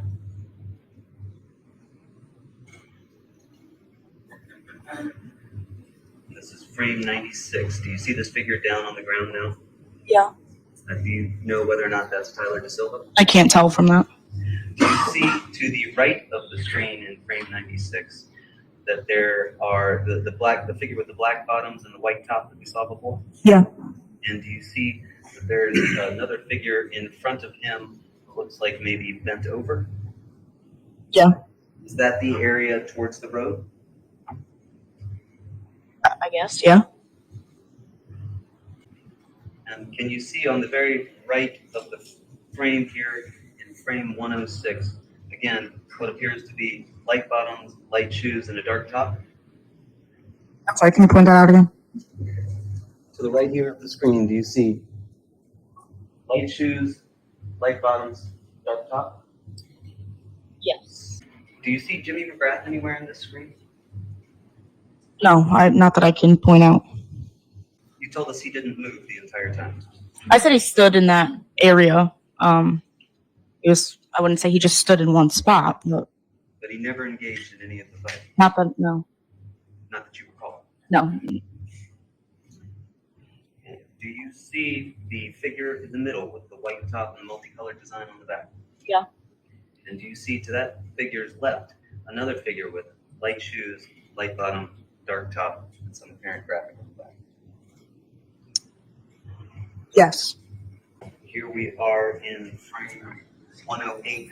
Do you see somebody on the ground there wearing light bottom and a light blue top? Yeah. Do you know if that's Tyler DaSilva? I believe so. You don't see Mr. Valle at this point anywhere, do you? No. Do you recall the fight breaking up into essentially two separate groups at any point? Yeah. And the fight involving Mr. DaSilva was closer to that tree that you've described, correct? Correct. In the bush, right? Correct. And the other fight was involving Mr. Valle, right? Correct. How many people were fighting Mr. Valle? I'm not sure. Was Matthew Lockovich one of them? I'm not sure. Was Jimmy McGrath one of them? No. Do you see Jimmy McGrath anywhere in this video? No. In this frame here, this is frame 124. Not that I could point out. Do you see in frame 24, right in the middle of the screen, a figure wearing light shoes, light bottom, and a dark top? Yeah. Is that Jimmy McGrath? I can't point that out. Do you see to the right of the frame, again, a figure wearing light shoes, black bottoms, and a white top? Correct. Is that what Charlie Connery was wearing that night? I don't recall what everyone was wearing that night. Do you see Matthew Lockovich anywhere in this? No, I don't.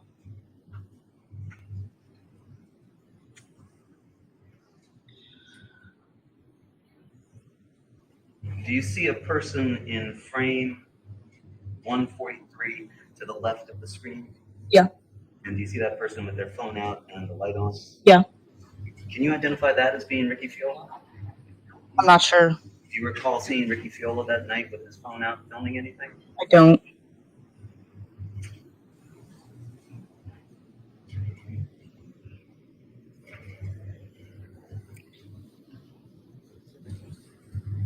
This frame here, frame 157, do you see an individual with their shirt off, darker skin tone, and a dark pair of dark bottoms? Yeah. Do you know who that is? I believe that'd be face on.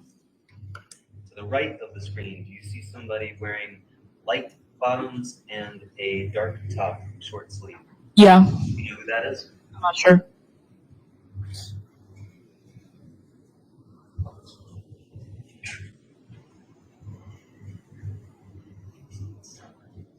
I need you to watch. We're going to start on frame 178.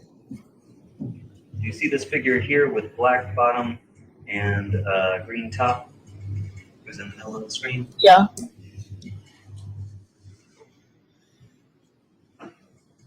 does that person appear to do there? I can't really see. Do you see the leg, the right leg of that person? I don't. You don't see that? No, I don't.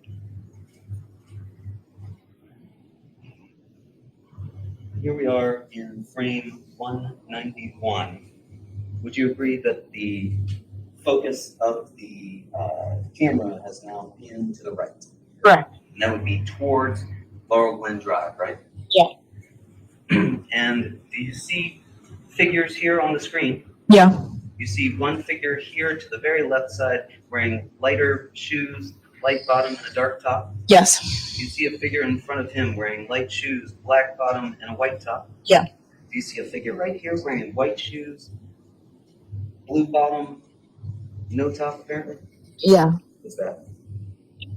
I can't tell by this. This is really blurry. What was Matthew Lockwood's wrong on? I don't recall exactly from my.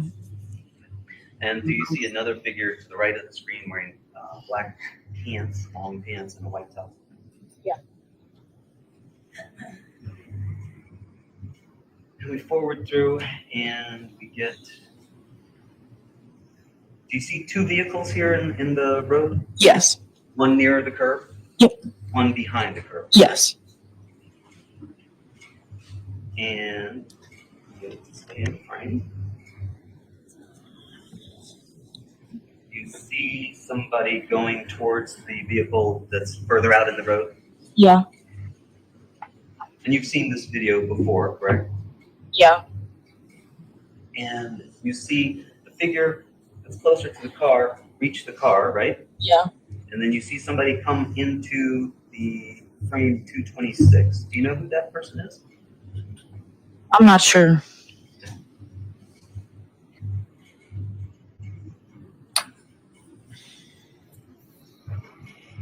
Did you see the interior light appear to come on in the car there? Yes. And this is frame 247. Do you know who that person at the door is? You know?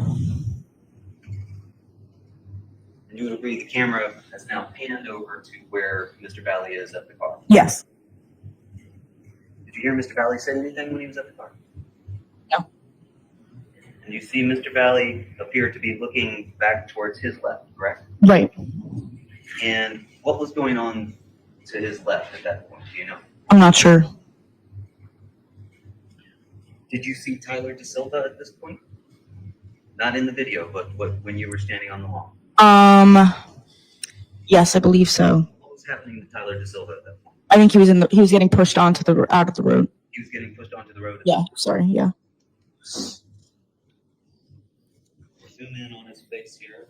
Cameraman does. And then we see the camera pan back to the left, correct? Yeah.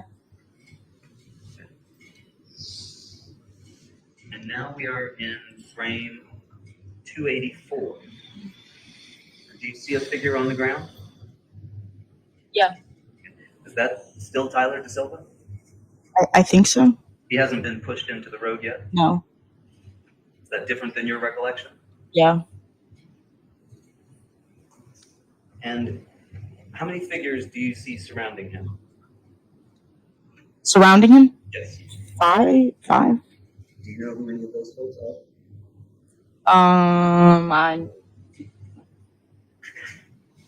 Not by this, no.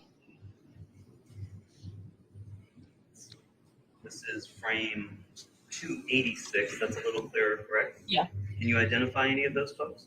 The one with his shirt off is Alex. The one with the red hat, Michael Samperi. That's really all I could tell. Okay. But you would agree that there are at least 1, 2, 3, 4, 5, 6 figures that we can see in that frame other than Mr. DaSilva on the ground. Correct. And you can identify 2 of those? Yeah. Do you see Mr. McGrath anywhere? No.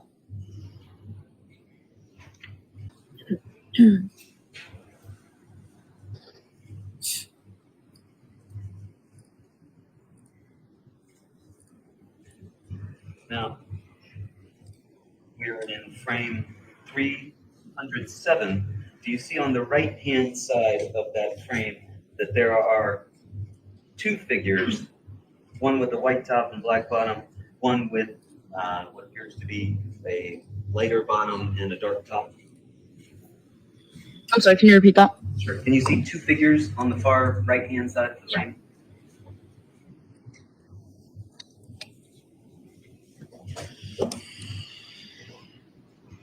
While this is going on, what we're seeing here, are you watching Mr. DaSilva as he's being attacked? Yeah. What are you watching? I think I was looking at Matt at that point. You were looking at Matt? Yeah. Where was Matt? I think he was back more, I believe. When you say back, Like- can you show us on the exhibit behind you where Backmore is? I would just say behind this fight, so I think it was like he was over.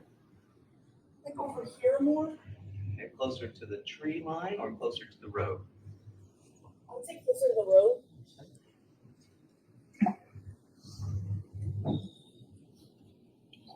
And here we are in frame 333. You see a figure emerging from the right-hand side of the frame? Yeah. He's wearing light shoes, a black bottom, and a white shirt, you'd agree? Yeah. You know who that is? I think that's Charlie Connery. Charlie Connery? Yeah. You told us before he was standing with Jimmy McGrath. Near him, yeah. Near him? Yeah. And Matthew Lockovich as well, right? Yeah. Do you see in frame 345 another figure emerging just behind Charlie Connery? Yeah. Who's that? I have no idea. Do you see in frame 355 another figure emerging just behind the figure that you could not identify that's following Charlie Connery? Yeah. Who's that? I think that's Matt. That's Matt Lockovich? Yeah. Do you remember him walking with these other two individuals? Walking with them? No. I just remember him walking by, yeah. Like walking that way, sorry. Would you agree that he's not behind that fight that's going on? Correct. And do you see here in frame 364 a figure emerge just behind Matt Lockovich, the unidentified individual, and Charlie Connery wearing light bottom, light shoes, and a dark top? Yeah. You know who that is? I believe that would be Jimmy.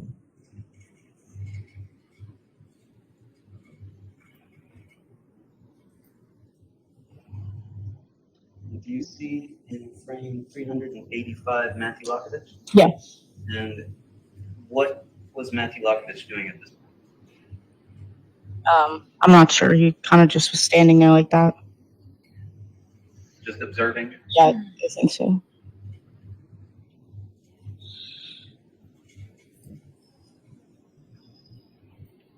In frame 398, do you know who the individual in the middle is that appears to be pushing someone whose shirt is up over their head? I can't tell from that. And do you still see to the right of frame 398 the individual wearing lighter shoes, light bottom, dark top? Yeah, that'd be Jimmy. And as we go past now on frame 409, does that appear to be Jimmy to you? Yeah. And you see somebody getting pushed out into the road? Yeah. And you see another figure in frame 417 that is now passing as Mr. DaSilva gets pushed into the road, do you not? Correct.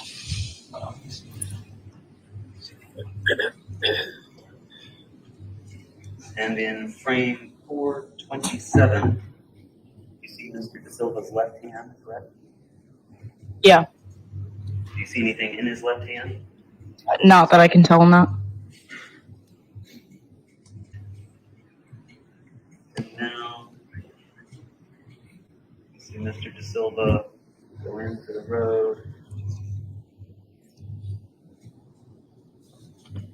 At frame 457.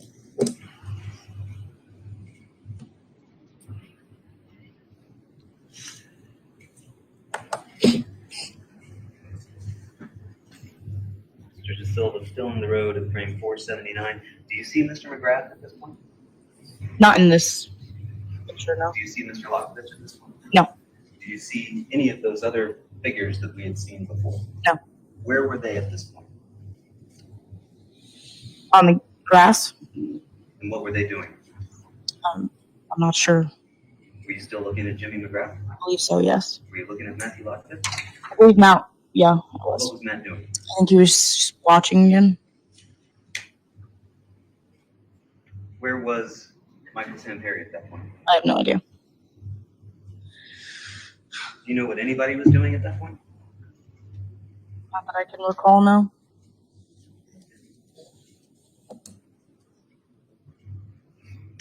Here we are at frame 485. Do you see the light shoes, light bottom, dark top? Yeah. And do you know who that is? Jimmy? And at this point, do you agree he is not facing Tyler DaSilva in the road? Correct. And do you see any of the other people from that group? Not in this picture, no.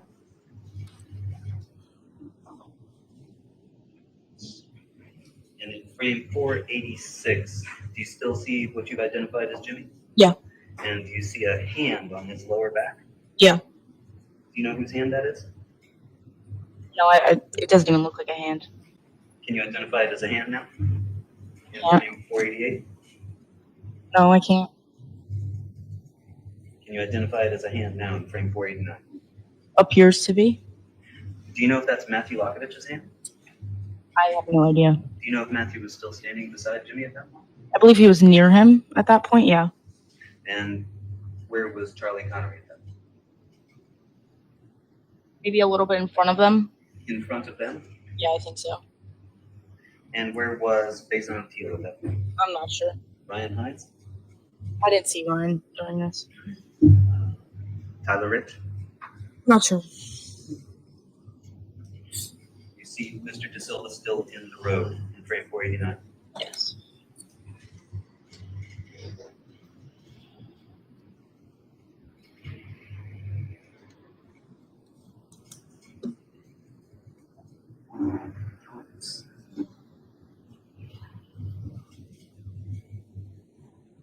And do you see in frame 508 Jimmy McGrath? Yeah. And do you see any of the other people? I don't. Do you recall what any of the other people were doing at that point? I don't. Do you recall what Mr. Valle was doing at that point? I don't. Could you see Mr. Valle at that point? Not at this point, no. Was somebody blocking your view? No. Why could you not see Mr. Valle? I don't remember.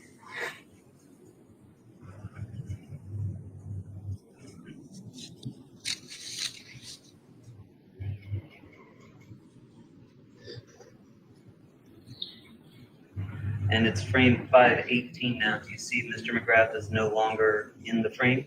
Correct.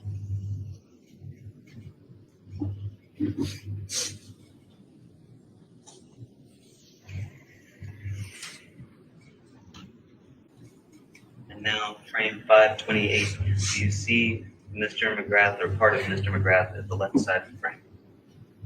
Yeah. Do you recall seeing Mr. Valle at that point? I think he got closer at that point. Where was Mr. Connery standing at that point? I don't remember exactly. Where was Matthew Lokovich standing at that point? I'm not sure exactly. Were they blocking your view? No. How do you know that? Because I remember I had a clear view. And can you see Mr. McGrath in frame 532? Yes. Frame 533? Yep. Frame 534? Yes. Frame 535? Yes. Now, after seeing that, does that in any way change your recollection of seeing Mr. McGrath standing in one area not involved in the fight? No. And you would agree that you did see him from time to time there, moving with a group that included Charlie Connery, an unknown person that you couldn't identify for us. Matthew Lockovich, your boyfriend. Yes. And Jimmy McGrath. Yes. And another individual with black pants and a white top that we saw come across the screen that, again, you couldn't identify. Yes. And there were other figures that you couldn't identify as well, right? Correct.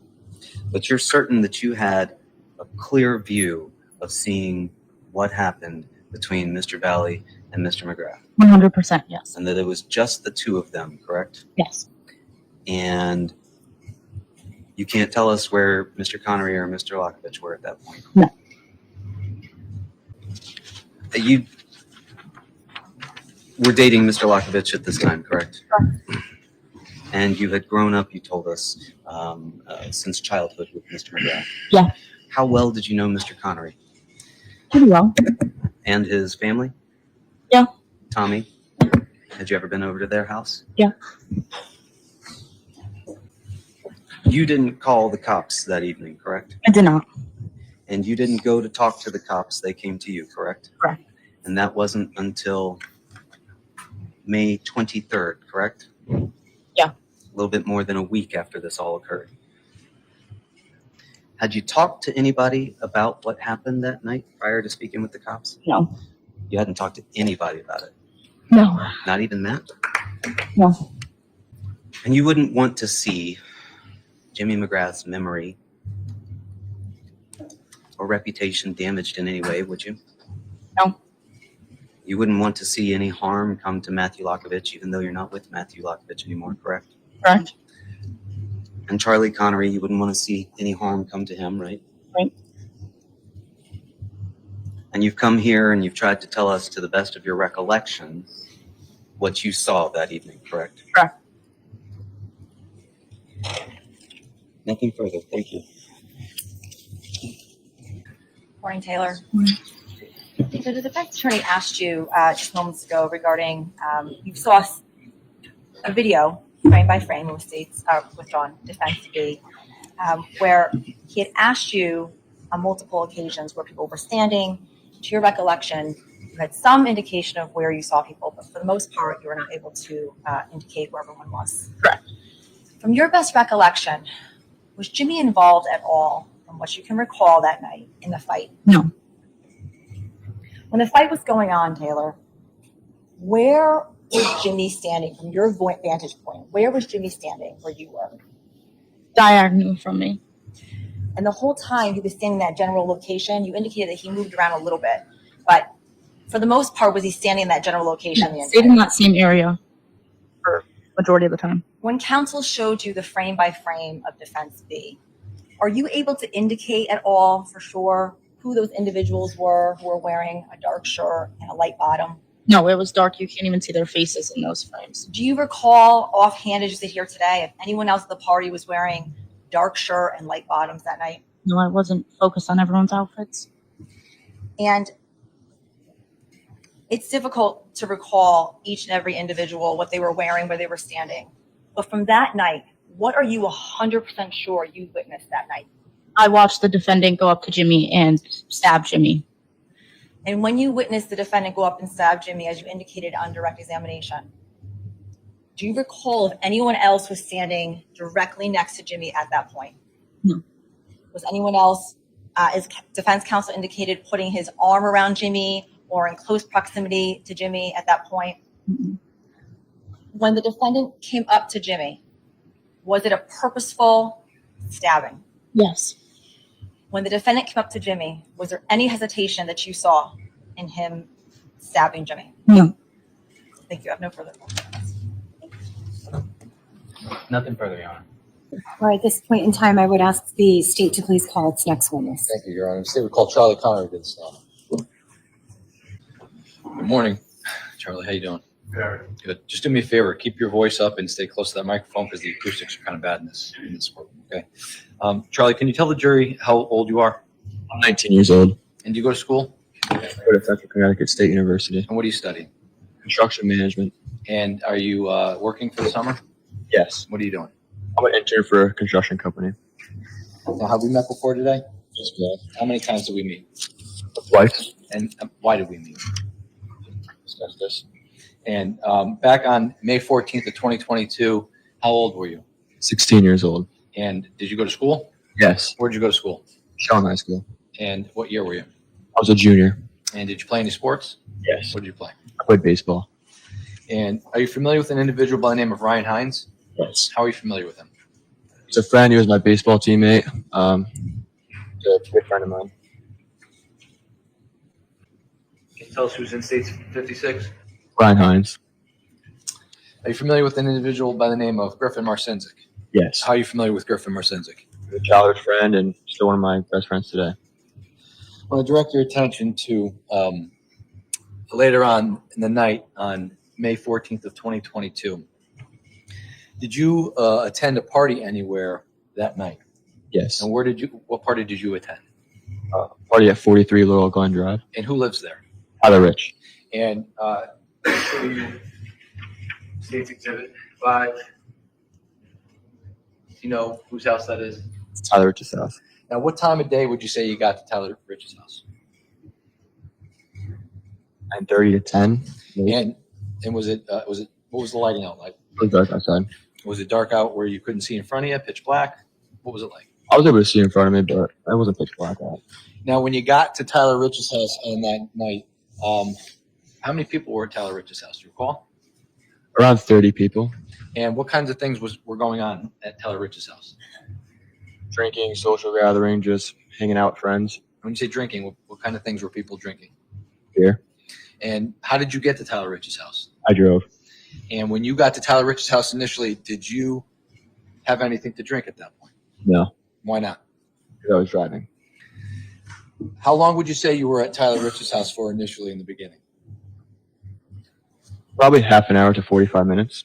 And after about half hour to 45 minutes, did you have an occasion to leave Tyler Rich's house? Yes. Why did you leave?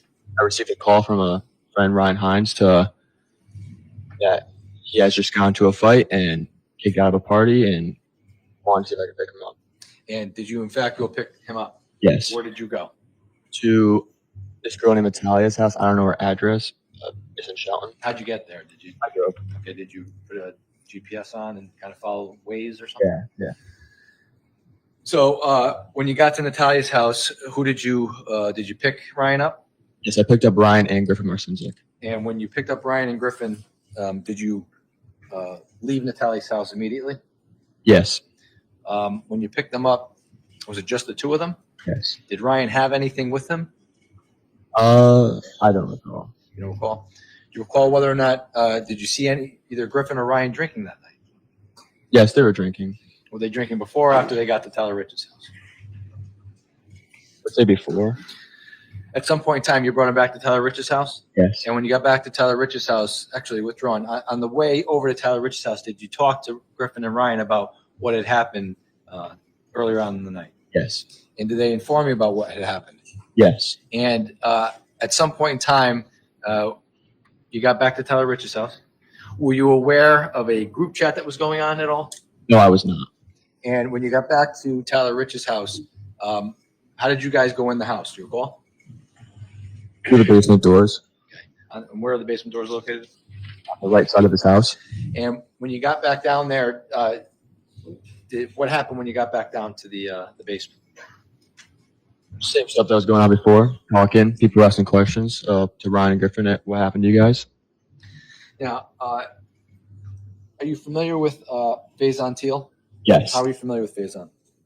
Classmate, grade above me. Just known him for we played football together. Showing you States 54. Who is this individual? That's Faison Teal. Was he at Tyler Rich's house that night? Yes.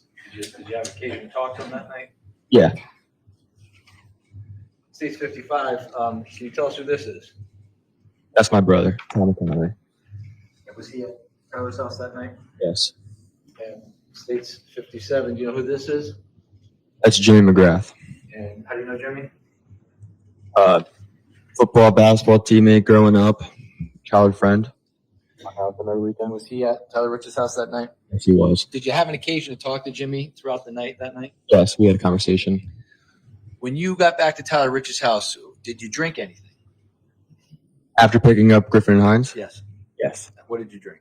I had 2 Bud Lights. And What time would you say you got back to Tyler Rich's house at that point?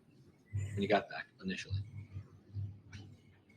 Around 11, maybe earlier. And at some point in time when you were back at Tyler Rich's house, did you become aware of any type of group chat that was going on at that point? No. How long would you say you were back at Tyler Rich's house before withdrawing? Did you become aware at some point that a car had arrived in front of Tyler Rich's house? Yes. How did you become aware of that?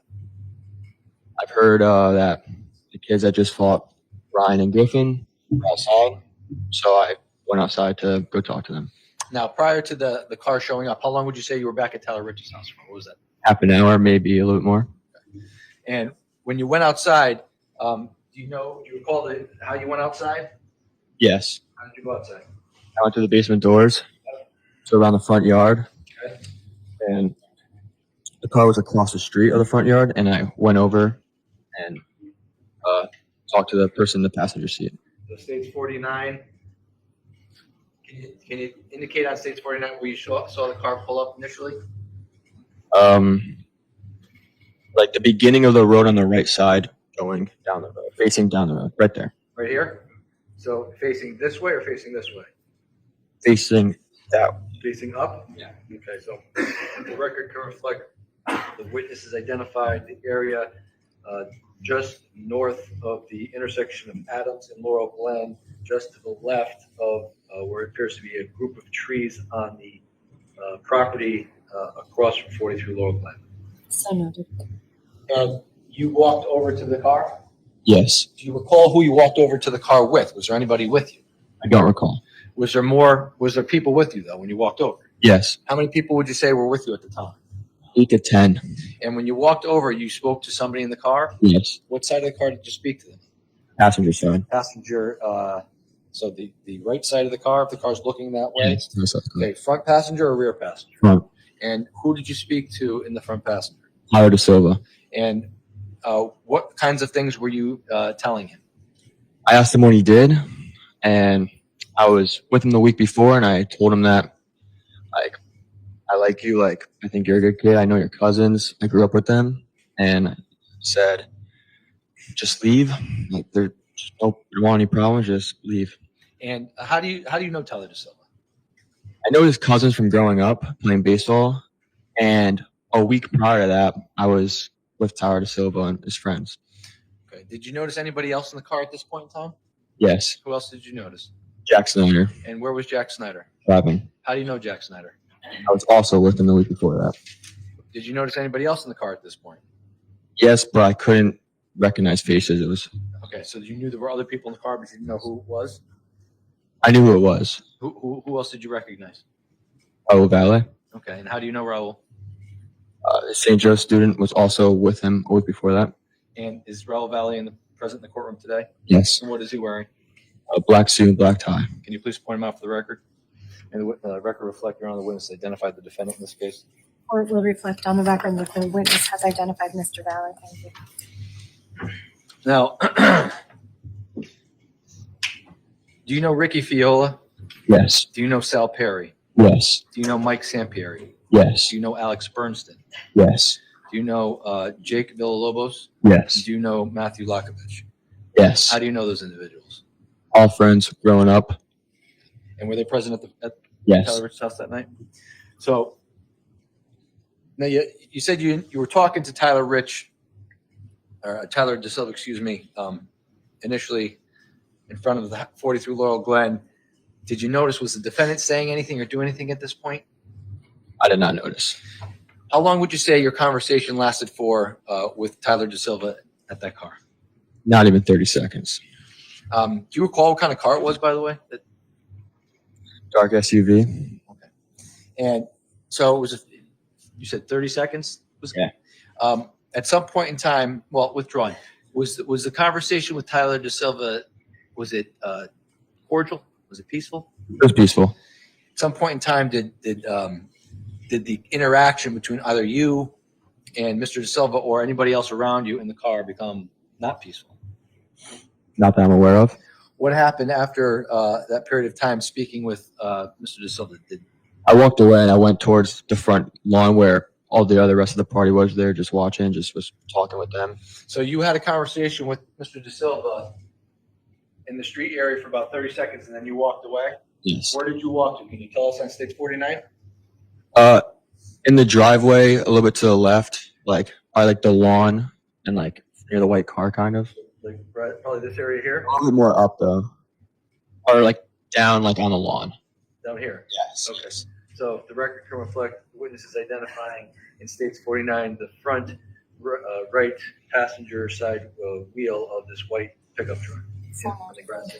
So when you were in that area, were you able to observe things that were going on at the car at that point, or what were you doing when you went back to that area? I wasn't really paying attention to the car, but I was just talking with friends, like just I don't recall what we were talking about, but just talking with them. Now, how many people were in your area at that point in time? Do you remember? Around 20. 20. Okay. So there were about 10 kids or so at the car, and then 20 like back at near your area. At some point in time, did you have an occasion to see the car leave for any reason? Yes. Do you know why the car left? No. Do you recall hearing or seeing any type of altercation that happened at the car? When the car was not moving? Right. No. So when the car left, which way did it go? Did it go up in States 49, or did it go back towards Adams? It went up. Okay. And when it went up, tell us what you observed about what the car did. When it went up, since there was people around the car, it sped off very, very fast, and kids got out the way. And then it turned around and came back, and stuff was thrown out. And then people picked up their stuff. I was with our friends, and we threw stuff back while I was going back and forth speeding the car. Were you involved in that at all? No, I was not. So did you stay in the area in front, on the grass area where you just described in States 49 when this was happening? Yes. How many times would you say the car drove up and down the street? 3 to 4. And at some point in time, did it stop? Yes. And when it stopped, what did you do? Stopped at the end of the road, north all the way down. If I may approach the witness, Your Honor.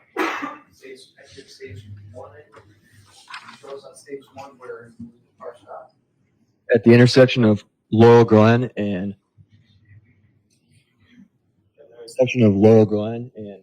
Farmhouse Lane. So in this area here. Yes.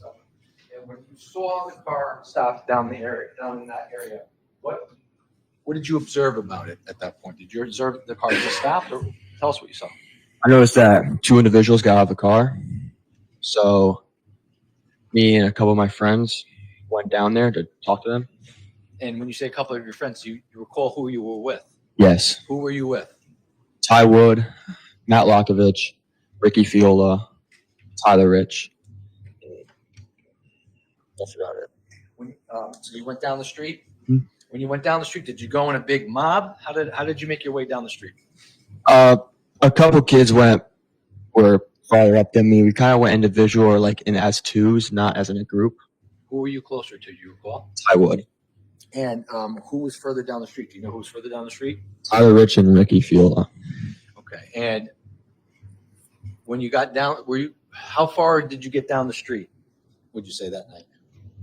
So where they were in the intersection? And did you witness any interactions with anybody? Yes. What did you witness about any interactions with them? I witnessed that Ricky Fiola was talking to Raul Valle, and that me, Matt Lokovich, and Ty were talking to Tyler DaSilva. And what were you guys talking about with him? What did you say to him? Did you say anything to him at that point? Told him to leave. Said, "I let the car leave." And did you, Ty Wood, or anybody else that you were with, engage in any fighting behavior down Laurel Glen at that point in time? No. Did you witness Ricky Fiola and the defendant speaking to each other? Yes, I did. Did you hear what the defendant was saying at any point during that interaction? No, I did not. How long would you say the interaction was between you and Mr. DaSilva down the street when you told him to leave? 10 seconds. And after you told him to leave, what did you do? Turned around and walked back. Walk back to Mr. Rich's house? Mhm. And how long would you say, did you observe the entire interaction between Mr. Fiola and the defendant? Most of it, yeah. Okay. Were they still talking when you turned around and walked back to Tyler Rich's house? Yes. Now, at some point in time, did you make it all the way back to Tyler Rich's house? Yes. Did you walk back by yourself? No. Tell me about how you made it from where Tyler Rich was to back to 43 Laurel Glen.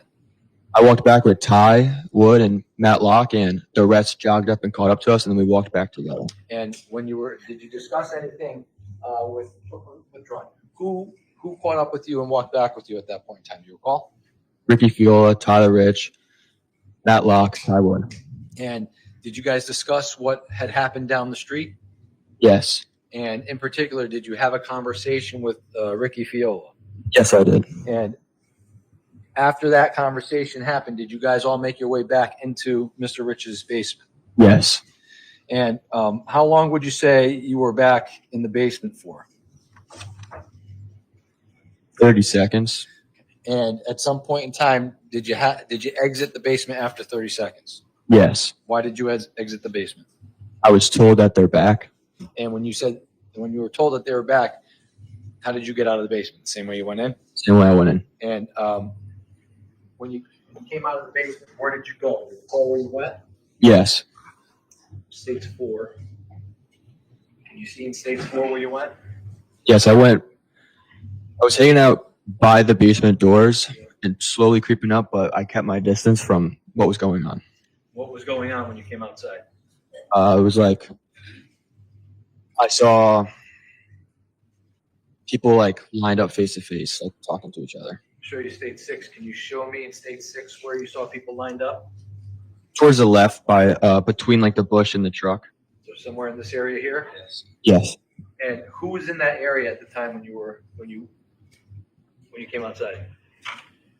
I saw Ty Wood, Ryan Hines, Tyler Rich, Tyler DaSilva, and Raul Valle. And what were you observing about all of them? They were just face to face talking. Who was face to face talking to Tyler DaSilva? Do you recall? Tyler Rich. And who was anybody talking to the defendant? Yes. And who was talking to the defendant? Ryan Hines and Ty Wood. And do you recall? Can you tell us on this exhibit here, stage 6? Where was Tyler DaSilva standing as opposed to where was the defendant standing? Can you show us in this exhibit?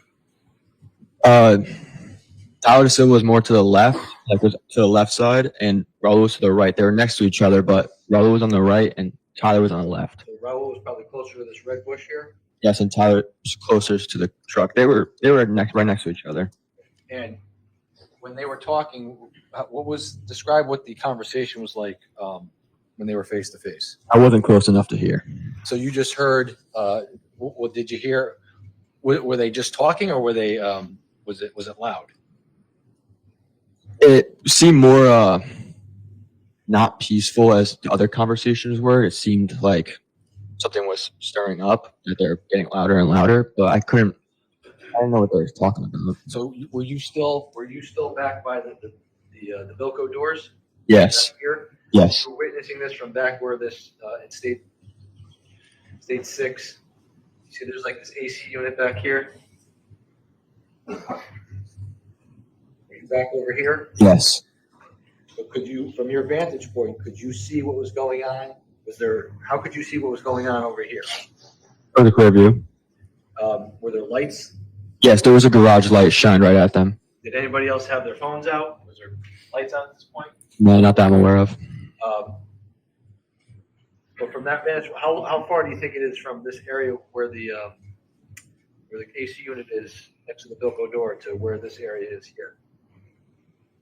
About 20 feet. 20 feet. So you could see what's going on. You could hear what's going on. Could you make out the exact words that people were saying? I mean, At the time, maybe, but I don't recall it there. okay, that's fine. How long would you say the conversation lasted for between the parties? That conversation right there? Yeah. 10 to 15 seconds. And after 10 to 15 seconds, what, if anything, did you observe? I observed Raul making a movement and Tyler Rich coming across and punching him in the face.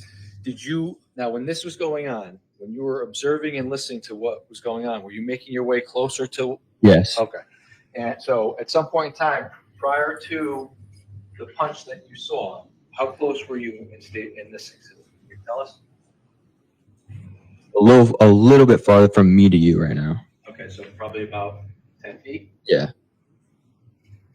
And at that point in time, you saw the defendant make a move. Yes. What was the move like? Can you describe what it was like? Can you show us? I like something like that, but like something like this with no contact though. Like just went like this. Yeah. I don't know what he was trying to do, but Tyler Rich came across and punched him in the face. And when Tyler Rich came across and punched him in the face, what happened after that? But two fights kind of broke out separate ways, and I just watched my brother run over to the fight that was going towards the left side, which I saw Ryan Hines and Faison Teal over there with Raul Valle fighting him, and I saw my brother running over there, so then I started running over there. So when you say you started running over, let me see. Can you show us on stage 52 where you said the fights broke up or Yes. went out? Show us. Can you show us on stage 52? Started here, and I went towards this way. That's where you walked. That's where I walked. And where was the fight going towards the right there? Around right here. Okay. So they were closer to the house when the fight started? Yes. It was around right here. One guy went this way, and there's five. Okay. And you started following the fight to the left, Yes. and that was the fight that involved who? My brother, Charlie Connery, Ryan Hines, and Faison Teal. And what did you observe about that fight when you were following it? Well, I ran over there, and then by the time I got there, I didn't do anything. I just stood and watched, and I saw Tommy sort of standing over him as well, but more in it. I saw Ryan like on top of him, and I saw Faison also like more like on top of him, like not on top of him, but like next to him, like fighting. So is there a path of travel, we'll say, that the fight took when you were observing this? Did it stay in one area, or did it constantly move? It first stayed in one area, but then everyone got off of Raul, and then he walked away, and that fight was over. Can you show me like where that all happened? To the best of your recollection. Like happened over here. Yeah. Then everyone like got off there, and I walked like towards this way. Around. Okay. And when you saw that happen, where did you follow? Yeah, I followed him. Show me the path that you followed. I kept the far distance from him the whole entire time. And when he was like over here, I was over here. And he made his way this way, I was over here. Keep my distance from him, but keep my eye on him. Why did you do that? Because I was aware that he had a knife. And did you engage in the fight at all? No. So what did you observe when you walked? So you did correct me if I'm wrong, you did almost like a semicircle? Yes. And what did you observe about the defendant as you're doing this semicircle? I observed when he got out of the fight, some people pushed him to get even more out of the way and get him into the road and get him out of here and like just have him leave. And I just kept observing him walking, and I watched him walk towards the car. Okay. So let me stop you there. Can I just take a second? So this is stage 52. So you witnessed the fight happen somewhere in this area here? Yeah, just above the. So the initial interaction between DaSilva and the defendant were in this area here between next to the black truck. Yeah. Stage 52. Fight breaks out. DaSilva gets pushed back this way towards where the tree is in stage 52. Yes. And the fight between the defendant, Hines, your brother, and Teal is somewhere in this area here. Yes. And I'm pointing to the area north of the red tree in stage 52 on the left-hand side. So at some point in time, say the fight, they let go, they let off of them? Yes. And you kind of follow this area, you semicircle, the defendant makes his way over here, and you see another group push him out. What do you tell us about that? I saw like a couple kids like just give him like a little shove to just get him off the property. Show me where you saw that happen. Around here, and just put it up here, and I wanted to step that. Okay. So in stage 52, we're talking about the right-hand side of the photo, Your Honor. Near the curve, probably just south of the right red bush. So, And when you saw that happen, Did your attention go anywhere else at that point? No.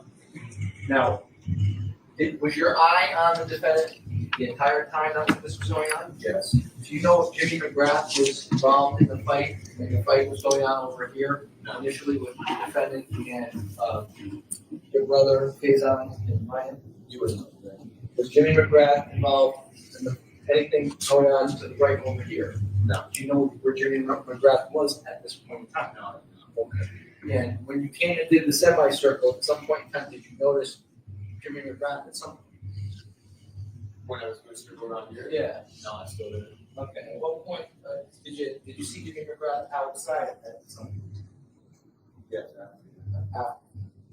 Okay. So when you did the semicircle, you said you noticed that they kind of walked back to the car. Yes. Tell me where you saw him walk back to the car.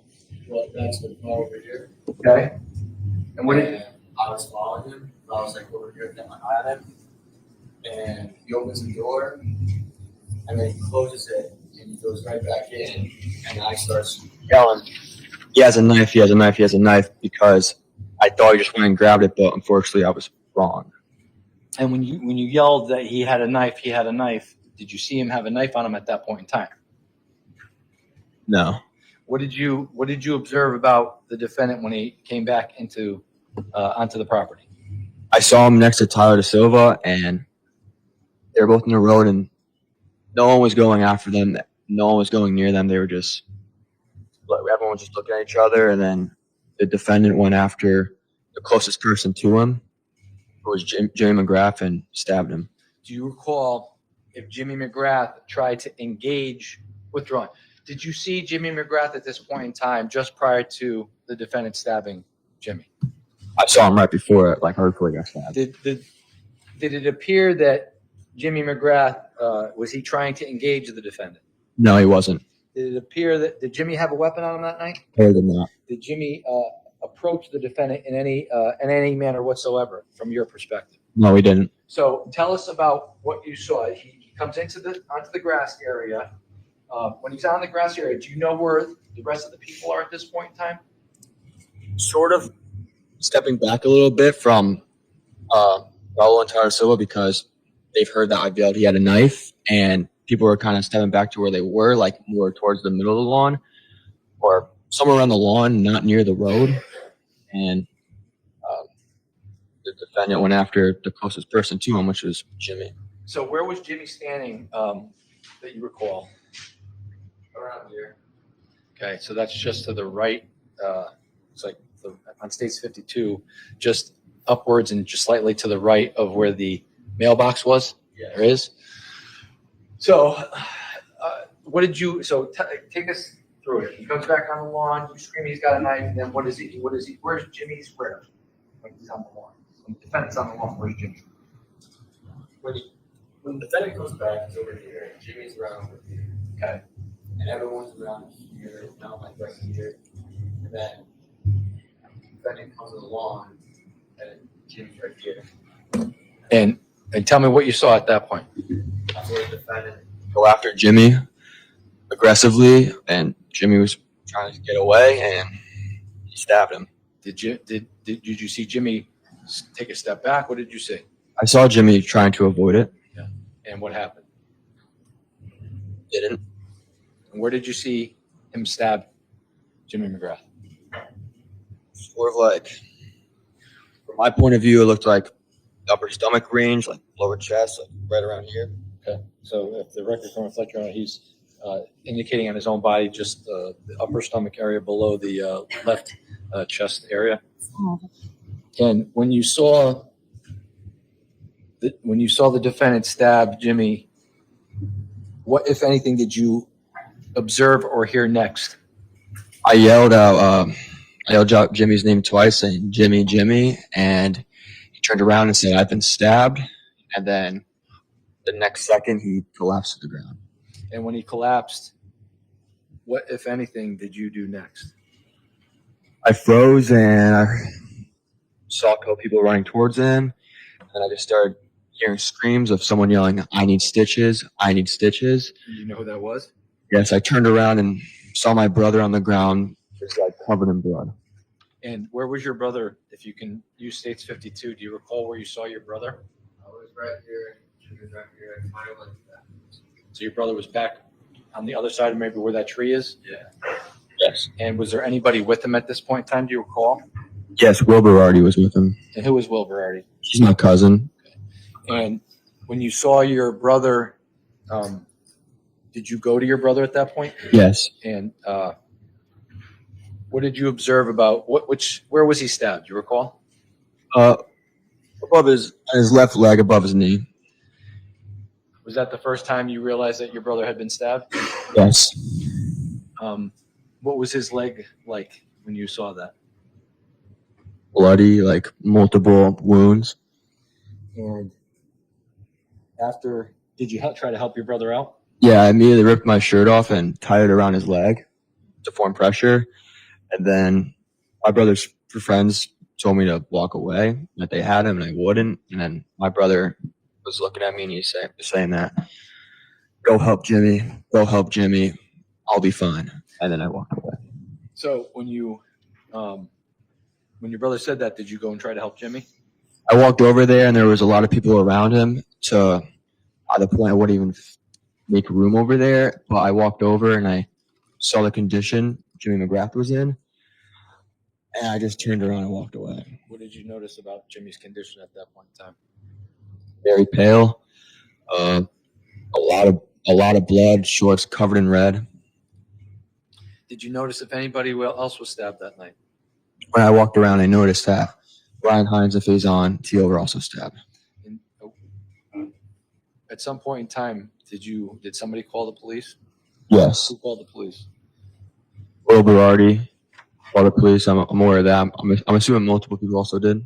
I know that Wilbur Artie did. And did the police at some point arrive? Yes. And did you speak to the police that night? Yes, I did. And did you tell them everything you told us here today? Yes, I did.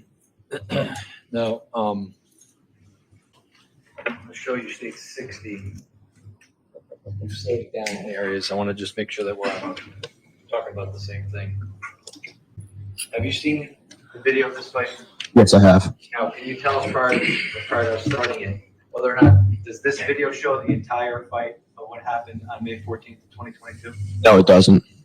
And in recalling, in seeing this, do you recall at what point we see the video start? Do you recall? Well, we'll watch it. I'll tell you when it's done.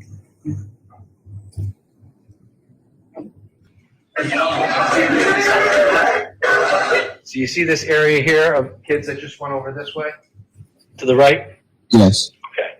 Is that the period of time where you testified prior to that there were kids pushing the defendant out to the street? Yes. And this individual down here, do you recall seeing this individual in the blue on the ground? No, I don't. Okay, so your focus is over here. Yes. Okay, and do you recall using state 60? Where are you at this point in time? I'm walking around towards near where people are getting pushed out. So is this you right here in the black shorts and white shirt? That could be. And you're witnessing what's going on? Yes. Did you get involved in the fight? No, I did not. Do you recall if Jimmy McGrath was involved over here? No, he wasn't. And at some point in time, you say this defendant goes back to the Yes. Yes, sir!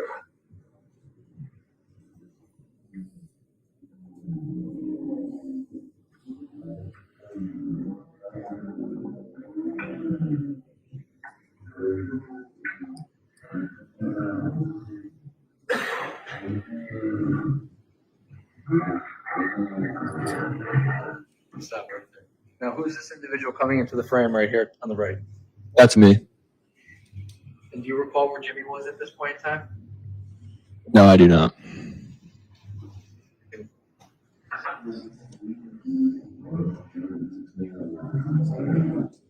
Do you know who this is with the blue shirt and white pants? Yes, that's Jimmy. At that point in time, do you recall seeing Jimmy? Yes. And do you recall if he was fighting with anybody at that point in time? No, he wasn't. Okay, good.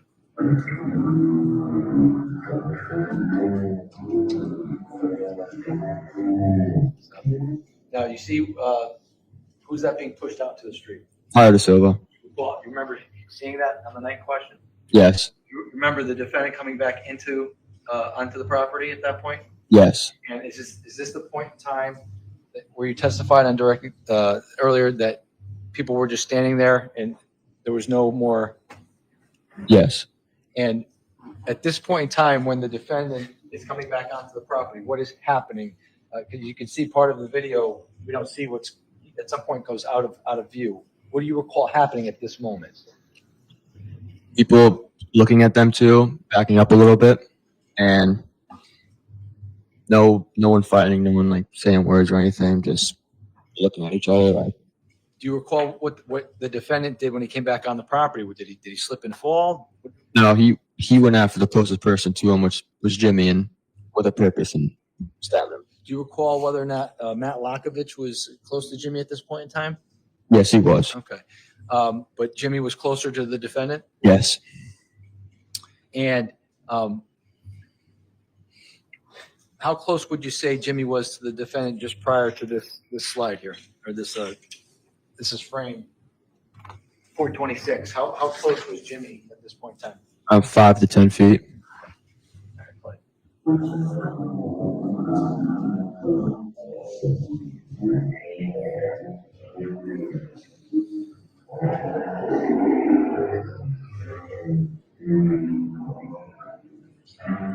At that point in time, what are you witnessing here? I see Jimmy avoiding someone stepping back. So frame 535, Jimmy is actually stepping back. Is that the point where you see him get stabbed by the defendant? 3 seconds right after that, yes. Now, after this happened, about you said you spoke to the police how many times? I saw them twice that night. Do you remember speaking to them on about 3 weeks later, June 8th? Did you do any type of walkthrough with? Yeah, I did a walkthrough. And what did do you remember what you told the police with regards to where Jimmy was stabbed? Like on his body wear? Yeah. Yeah. Do you recall if you ever told him that he was stabbed in the gut? I said he was stabbed in the stomach, the upper region of it. Why why would you say that he was stabbed in the stomach? Just reminding us what it looked like.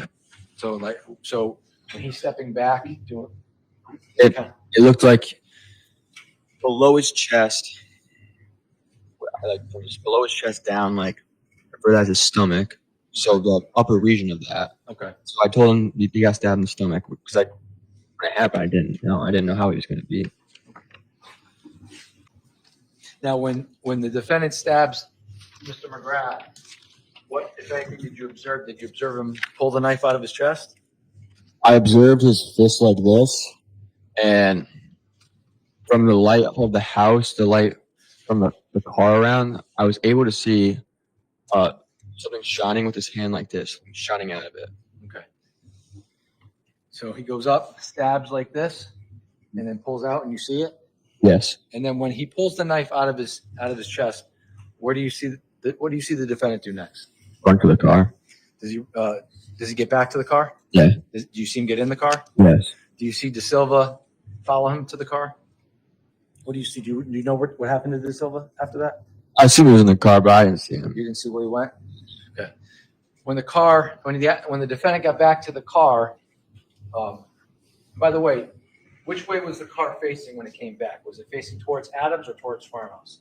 Towards Adams. And when they got back into the car at that point in time, which way did you see the car leave? Yeah. Where did it leave? Towards Adams. Okay. At that point in time, did you ever see the car after that night? No, I didn't.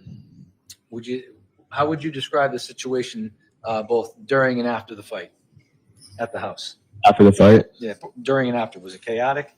Yeah, at first it was like chaotic, and then after it was completely worse than like just people screaming, people trying to stay calm, people trying to give aid to people that were bleeding, and the neighbors came and helped, and it was just people running around calling the cops. Ambulance showed up, the cops drove down the wrong road, and I had to run out and chase them to tell them that it was this way because I saw them miss the house, and just running around, and then actually had to calm down and stay calm and be calm in that moment and just see what was going on, see everyone and talk to them, like make sure everyone's just helping.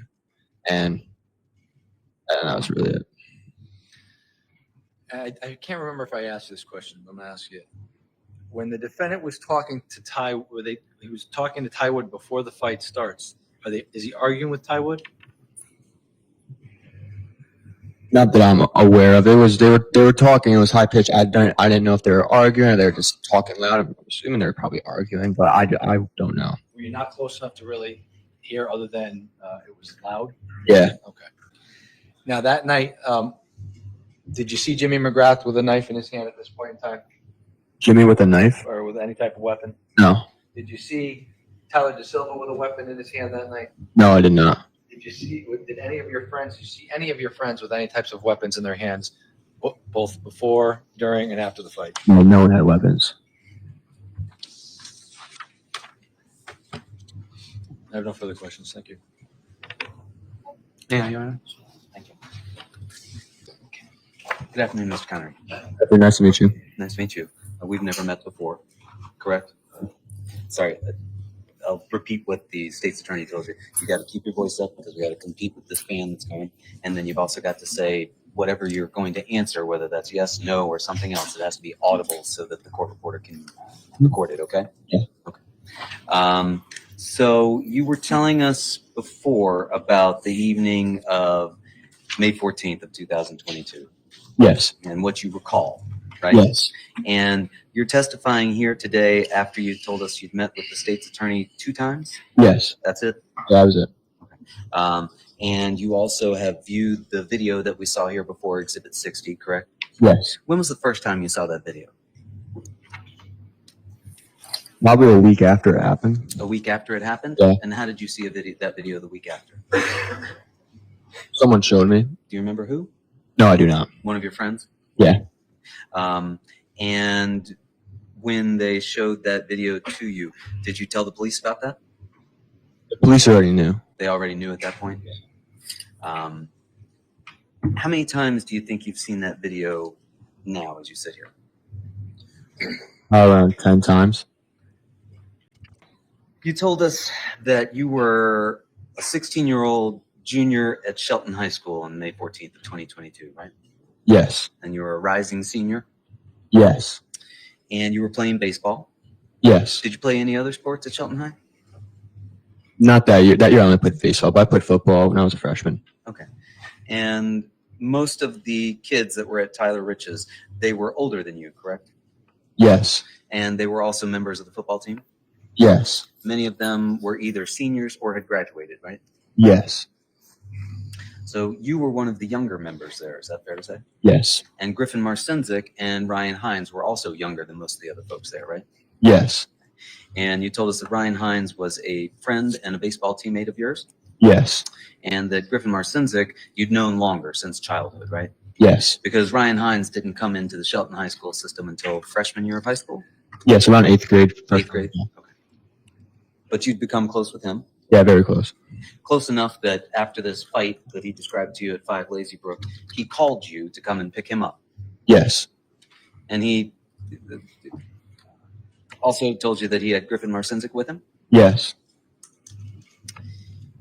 And you went to pick them up, you told us, about a half an hour to 45 minutes after you'd gotten to Tyler Rich's house the first time, right? Yes. So would that be somewhere between 10:30 and 11 o'clock, do you think, that you went to pick them up? Around there, yeah. Because you told us you got to Tyler Rich's house initially between 9:30 and 10, right? And then you spent about 30 to 45 minutes there, right? Yes. Okay, so you think it was somewhere between 10:30 and 11 that you drove to pick them up? Yes. How far away was that drive to Natalia Ritzik's house? 8 minutes, 9, 10, depends on red light, green light. It's not that far. Not that far. And you said when you picked them up, Ryan Hines didn't have anything with him. But I don't recall if he did. But you told us that you thought they were drinking, right? Yeah. Before you'd picked them up? Yeah. Why did you think they were drinking before you picked them up? Because when I was talking to them on the phone, they said that they had their beer taken from them. And you told us that on the way to Tyler Rich's house, you talked about what had happened at 5 Lazybrook, right? Yes. And then when you got back, and you were unaware at that point of a group chat that was going on? No, I had no idea about that. Did you see either Mr. Hines or Mr. Marcinzik on their phones? Yeah, they're on their phones. Did they appear to be excited? No. Did they appear to be upset? Sort of, yeah. And they weren't, did they tell you that they were in communication with any of the kids that they thought had been involved in the fight at 5 Lazybrook? No. But when you got back to the basement, you said people were at Tyler Rich's house. You said people were already talking about the fight at 5 Lazybrook. No, when we got there and I walked in with Ryan and Griffin, they asked and they came up to him and said, "Hey, what happened?" Just like that? Hey, what happened? Well, we heard about it. That's why I went and picked him up. Because before I told them that, oh, Ryan and Griffin just got in a fight. Tyler, do you guys care if I bring him here? And they're like, "Oh, we don't care." So when we got there, they're already aware about the fight, so they went and asked. Okay. And how many people came up to ask about what happened at 5 Lazybrook? Around 10 people. And one of those was Jimmy McGrath? No. No, Jimmy McGrath wasn't one of the first people to ask. Well, I didn't see Jimmy talk to Ryan Hines at all. You didn't see Jimmy McGrath talk to Ryan Hines at all? No. Had you been at Nikki DeJesus's house earlier that evening with Jimmy McGrath? No, I wasn't there. But you saw him in that picture, exhibit number 57? Yes. And you know that to be Nikki DeJesus's basement? Yes. And you saw Faison Teal there in the basement, correct? Yes. You saw your brother there in the basement? Yes. Had he been there earlier when you left? Yeah, he was there before me. Okay. Did you both drive there together to? No, separately. Separately. And so when you got to Tyler Rich's house, where did you park? On the side of the road, kind of farther up, if you're looking at one of the maps, farther up facing towards, I don't know the coordinates, but towards up his house. If you're driving to his house, it's like up more. Towards Farmhouse Lane? Yes, that way. And you were parked on Laurel Glen facing towards Farmhouse Lane, down further towards Farmhouse Lane. I was parked facing Adams, but more towards Farmhouse Lane, like up there more. Okay. It's like when I got there, I turned around and parked on the right side, facing that way. Gotcha. So you drove down towards Farmhouse Lane, turned around, came back a little bit, and now you're parked facing Adams. Is that fair to say? Yes. Okay. And there were other cars parked in the road, right? And there were cars parked in the driveway, right? Yes. And so it was a little crowded in the street. A little bit, yeah. When you got back to the house, was there anybody, Tyler Rich's house, was there anybody in the front lawn? When I got back with Griffin and Ryan to pick them up. Not that I recall. We went straight to the basement, didn't talk to anyone. We went right down there. And you told us that you'd had 2 Bud Lights in the basement, right? Yes. And that was around 11 o'clock that you got back? Yes. And again, you said to the state's attorney that you had not become aware of a group chat that was going on, right? No, I didn't know about that. But you did become aware of a car that was parked in the front of 43 Laurel Glen Drive, right? Yes. And you said you heard that the car with kids who fought Ryan Hines was there, right? Yes. So as you went out through the basement doors, your understanding was that the kids who had gotten into the fight with your friend Ryan Hines were now parked in a car outside the house. Yes. And you said you walked outside, right? Mm-hmm. Who else was with you when you walked outside?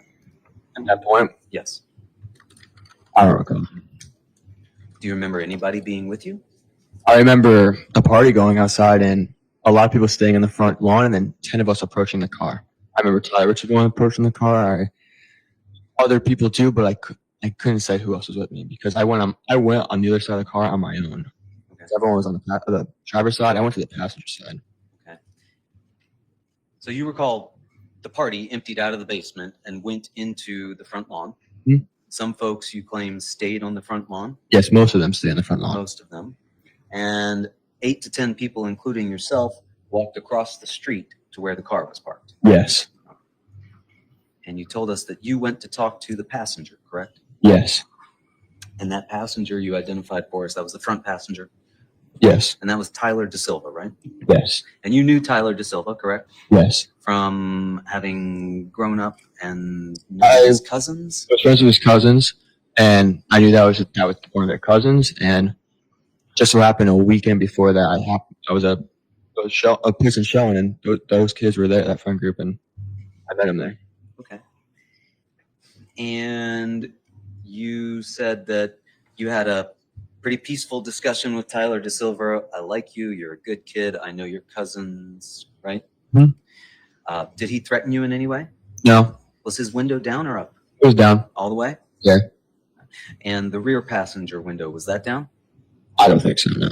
Did you talk to anybody in the rear passenger side? No, I didn't. Did you see anybody inside the vehicle? Yeah. Could you identify who was sitting in the rear passenger side? No, I couldn't. Could you identify anybody that was sitting in the back seat? I noticed the defendant was behind the driver's side, and I couldn't. I noticed two kids in the middle and next to him behind the passenger, but I didn't know who they were, so I didn't know who I don't have names to their face. Okay. Could you tell if there was anybody in the trunk area? No, I couldn't.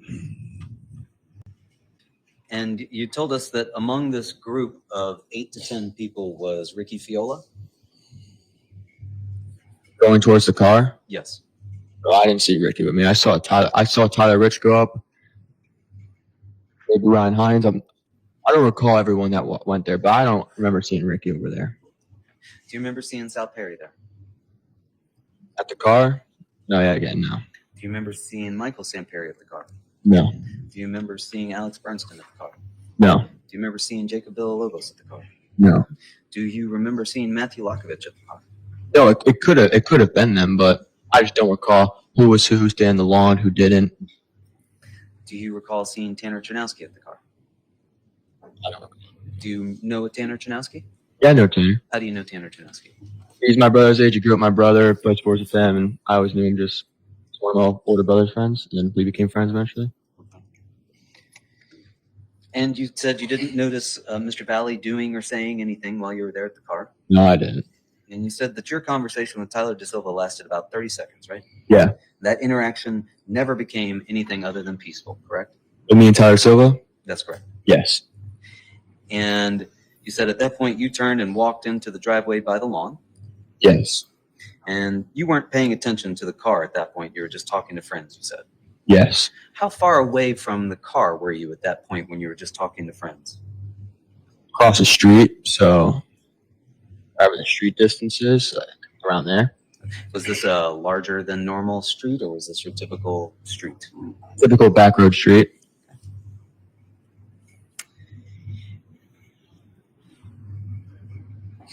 And at this point, you said there are 20 of you in the lawn driveway area and still 10 by the car, right? Yes. And then you saw the car leave. Yes. And you never saw anybody put their hands on the car?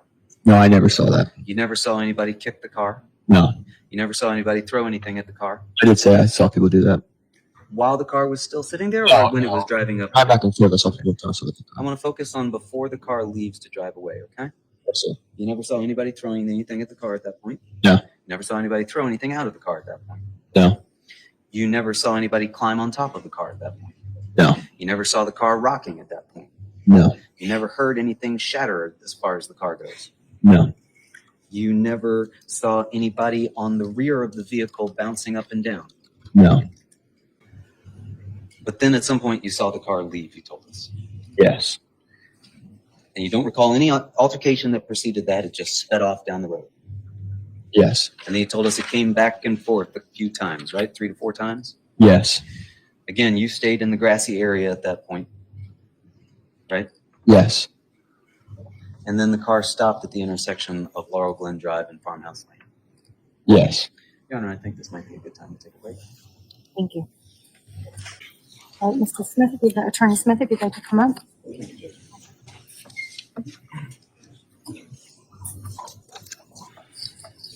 Oh, good afternoon again, Mr. Henry. Good afternoon. You and I were talking about the car having stopped at the intersection of Laurel Glen Drive and Farmhouse Lane when we left. Do you remember that? Yes, I do. So I want to take us back there, okay? You told us that you observed two individuals get out of the car, correct? Yes. Only two individuals get out of the car? I'm mistaken. 3 got out of the car. Oh, I'm sorry, 3 got out of the car? Mackenzie Traffic County also got out of the car. And you said that you and a few of your friends walked down the street to talk to them, correct? Yes. And that was Ty Wood, correct? Yes. Michael Lockovich, Matthew Lockovich, Yes. my fault there. Tyler Rich, Yes. Ricky Fiola, Yes. Ryan Hines? No. Faison Teal? No. And you said that Tyler Rich and Ricky Fiola were ahead of you, correct? Yes. And that you were walking with Ty Woods, right? Yes. And you walked all the way down to where the car was parked at the end of, or at the intersection of Laurel Glen Drive and Farmhouse Lane, right? Yes, it was a little bit before it. A little before. There, where the group was a little before the intersection. Okay. But you walked down to where the car had come to a stop. When I got down there, the car must have drove away or something because it was only them 3 around there. Okay. So when you got down there, you couldn't see the car? Not that I'm aware of. No. So at that point, it was the group of you that had walked down there and just Mackenzie Trafficante, Raul Valle, and Tyler DaSilva? Yes. Were they all on the same side of the street? No. Where was Mackenzie Trafficante? She was kind of sitting on the curb next to Raul Valle on the side of the street, and then Tyler Silva was on the other side. On the same side of the street as Tyler Rich's house, or on the opposite side of the street? Same side. So Mackenzie Trafficante and Raul Valle were on the opposite side of the Yeah. street. How far away were you from Mr. DaSilva? Almost, like, not face to face, but like good talking distance. Like, And how far away were you from Mackenzie and Raul? almost the whole street across. Like, not like about 8 feet, 10 feet. And at this point, you could not see Jack Snyder's vehicle? No, I don't remember seeing the vehicle. And you told us that you witnessed Mr. Fiola talking to Mr. Valle. Yes. And he was still standing beside Ms. Trafficante at that point? Yes. And you said you did not see Tyler Rich interact with Mr. Valle at all, correct? No, I didn't see it. You didn't see Mr. Rich spray anything in Mr. Valle's direction? No, I didn't see that. And you didn't see anybody except for Mr. Fiola by Mr. Valle? Yes. So your recollection is that it was just Mr. Fiola, Mr. Valle, and Ms. Trafficante on one side of the street? Yes. And therefore, yourself, Ty Wood, Tyler Rich, the 3 of you, and Matthew Lockovich, I'm sorry, the 4 of you, were all on the opposite side of the street with Mr. DaSilva? Not so the completely opposite side of the road, but like more towards that side, like not really close to where Ricky Fiola was. And you said that the 3 of you were talking with Mr. DaSilva, correct? Yes. You didn't see anyone engage in any fighting? No. You didn't see anyone chasing Mr. Snyder's vehicle? No. You didn't see anyone throwing anything at Mr. Snyder's vehicle? No. You didn't hear anyone uttering any threats towards Mr. Snyder or the group? No, I didn't hear that. And you think that it was just yourself, Ty Wood, Michael Lockovich, Tyler Rich, and Ricky Fiola, correct? Yes. Just those 5. You said you spent 10 seconds with Mr. DaSilva, correct? Mm-hmm. Then you turned and you walked back, right? Yes. You walked back to 43 Laurel Glen Drive? Yes. Did you pass Mr. Rich along the way? Yes. Where did you pass Mr. Rich along the way? Somewhere walking back with him, farther down the road. Who else was walking back with him? Ty Wood, Ricky Fiola, Matt Lockovich. Did they pass you at some point? They caught up to us and then walked with us. Okay. You initially were walking back with Ty Wood and Mr. Lockovich, correct? Yes. And then you described all making it back into the basement, right? Yes. Was anybody still outside in the yard when you went into the basement? Yes. Who was outside in the yard when you went into the basement? I'm not sure of, but people were out there, yeah. How many people were outside when you went into the basement? Probably 10. So then there were 20 people that were down in the basement when you went in there? Yeah, like 17, 18 people. You made it all the way into the basement? Yeah. Down to the bottom of the stairs? Yeah. Where you ran into Taylor Capela talking with Jimmy McGrath? Oh, no, I didn't see that. You didn't see them at the bottom of the stairs talking? I could have, but I walked right by and I went into the basement. I didn't stop at the stairs. I went into the basement and was just talking with friends. Did you see Jimmy McGrath? Could have. I could have seen him down there. I just don't remember. You don't remember seeing Jimmy McGrath downstairs, do you? I don't know. It was a long time ago, so if I walked downstairs and I saw people, I just didn't know who was where. I wasn't paying attention to where everyone was. Just people were down there. You didn't see Taylor Capela downstairs, did you? It could have been down there, but I don't remember seeing her. You didn't see Matthew Lakovich downstairs, did you? You also could have been down there, but when I walked downstairs and I was talking to people, I don't remember who was where, who was doing what, who was outside. Well, you remember talking to someone downstairs? No, I don't. Oh, you don't remember talking to someone downstairs? No. I might have, but I don't remember. If I talked to him, I remember who I talked to. Do you remember talking to someone downstairs? Could have, but to be honest, no. Did you not make it downstairs? I did. You did. You're certain of that? Yeah.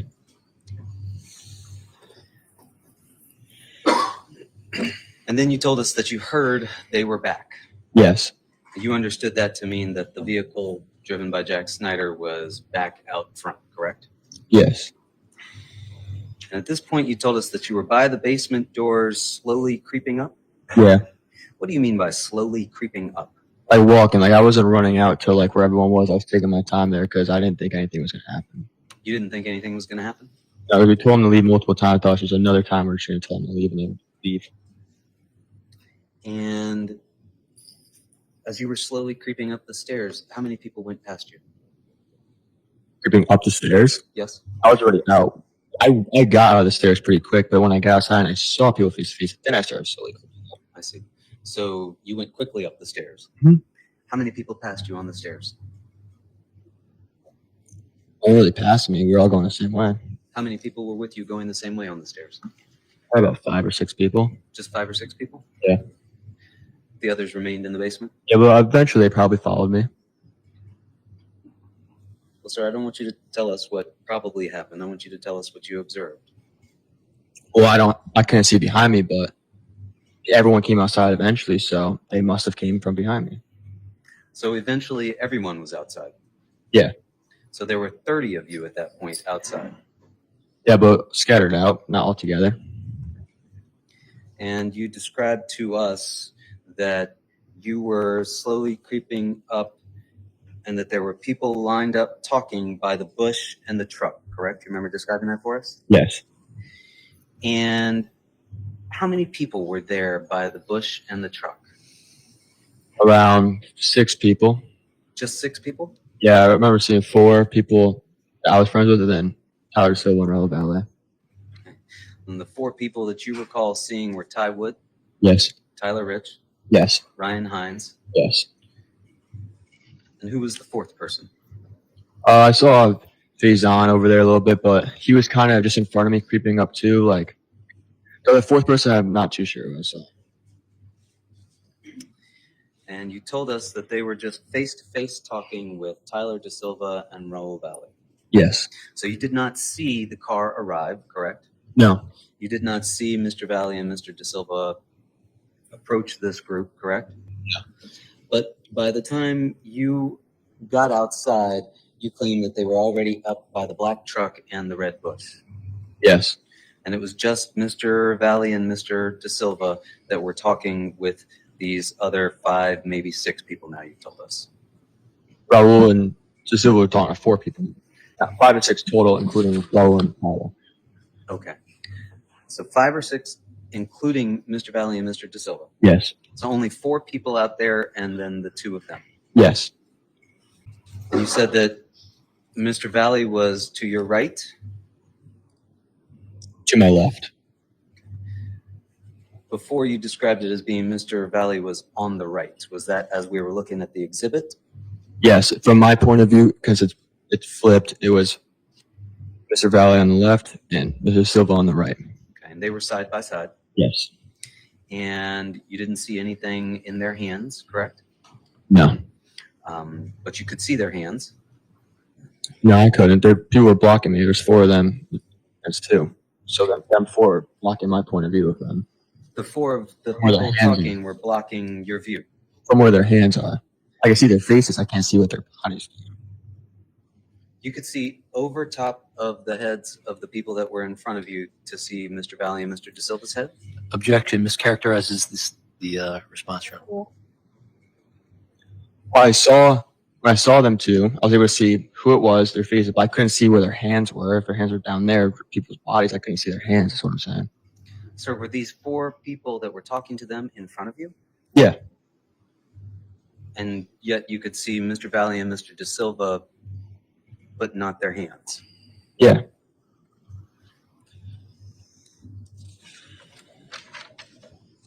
And you also told us that you were not close enough to hear what was being said, right? No. But you've described this group of 6 people as being right there by the black truck and the red bush. Yes. And how far back from them were you? First 20 feet, but then slowly creeping up. 20 feet away, 4 people in front of you, but you can see the 2 people that are in front of them. Yes, and then eventually became 15 feet, then 10 feet, and then the fight broke out. In any event, you told us that it seemed less peaceful than when they were talking before. Yes. And you said at this point you were back by the AC unit, A little bit in front of it. but that there were garage lights that shined right at them. Yeah. You said this conversation that was going on lasted 10 to 15 seconds. Yeah. And at that point, you told us that Mr. Valle was talking with Ryan Hines and Ty Wood, Yes. but you couldn't hear what they were saying. No. And that Mr. Rich was talking with Tyler DaSilva, Yes. but you couldn't hear what they were saying. No. And then you told us that you saw Mr. Valle make a movement. Yes, I did. At this point, had you moved so that you could see around these 4 people that were talking to them? No, but I was able to see his body jolting because I was creeping up and getting closer and closer. I see. You could see his body jolting, Yeah, like a sudden movement. a sudden movement. Did he hit someone? No, he did not. Was he saying anything? I'm not aware of. He was still behind and to the side of Mr. DaSilva? He wasn't behind him. They were next to each other. But They were standing side by side. yes. They were standing side by side, but facing 2 different groups? No, the groups were together in the beginning.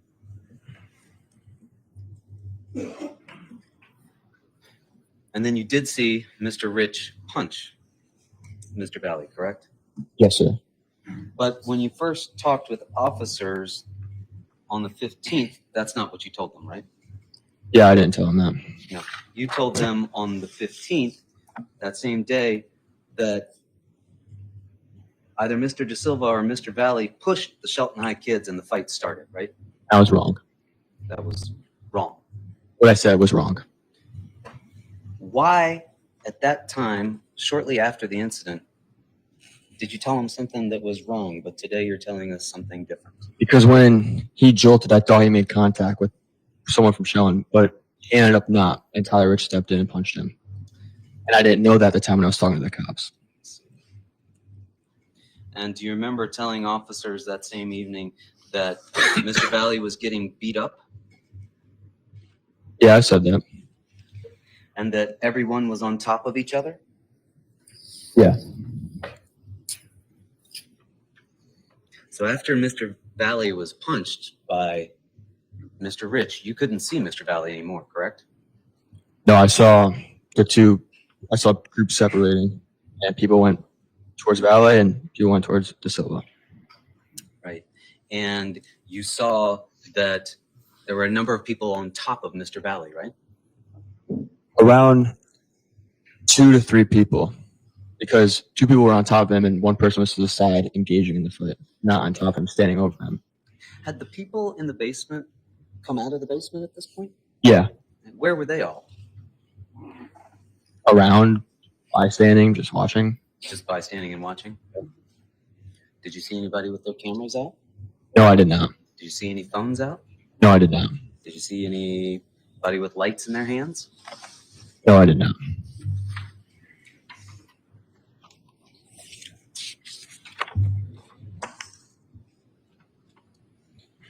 And you ran over to where you told us that Ryan Hines and Faison Teal were fighting to the left, right? Yes. That was where Mr.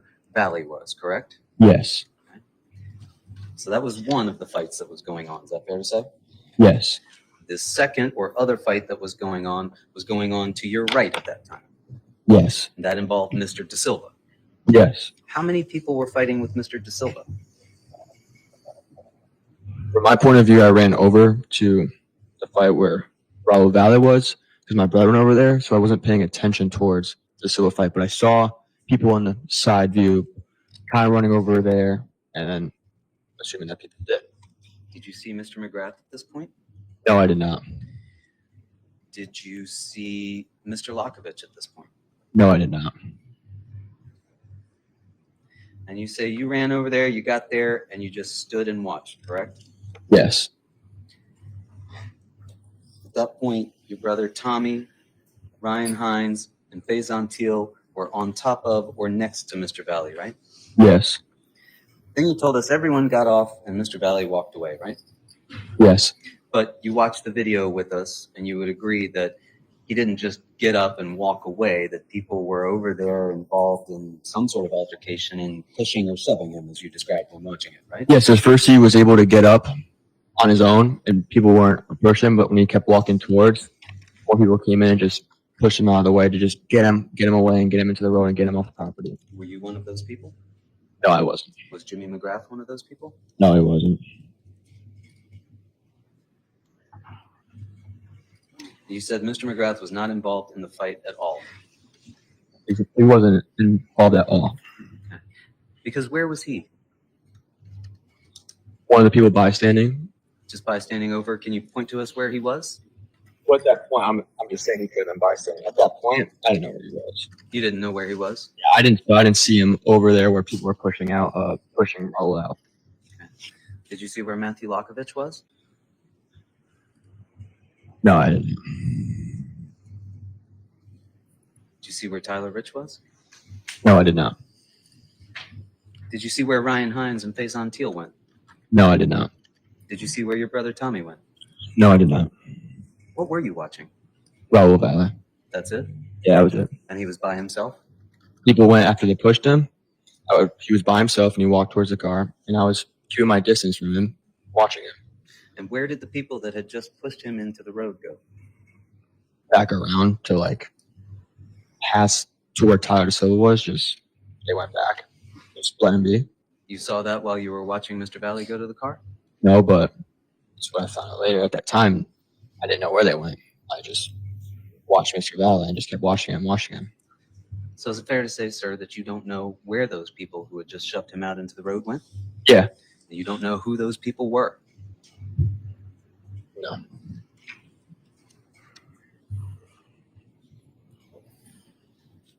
So you don't know if Mr. McGrath was involved or not? I didn't see him over there. You just told us you weren't looking at what happened with that group. But when they were pushing him out, I was looking over there and I didn't see who was pushing who. I just saw a group of people push him out of the way. I don't know who was who. Who was in that group of people that was pushing him out? Not to my knowledge, I don't know. Showing people, definitely. Kids that you've grown up with and known most of your life, if not all your life? Some of them maybe. Not all of them I've known my whole life. One of them, your cousin, Will Berardi. No, not one of them wasn't him. I'm sorry? I wouldn't say one of them was him. Okay. One of them, your brother, Tommy Connery. No.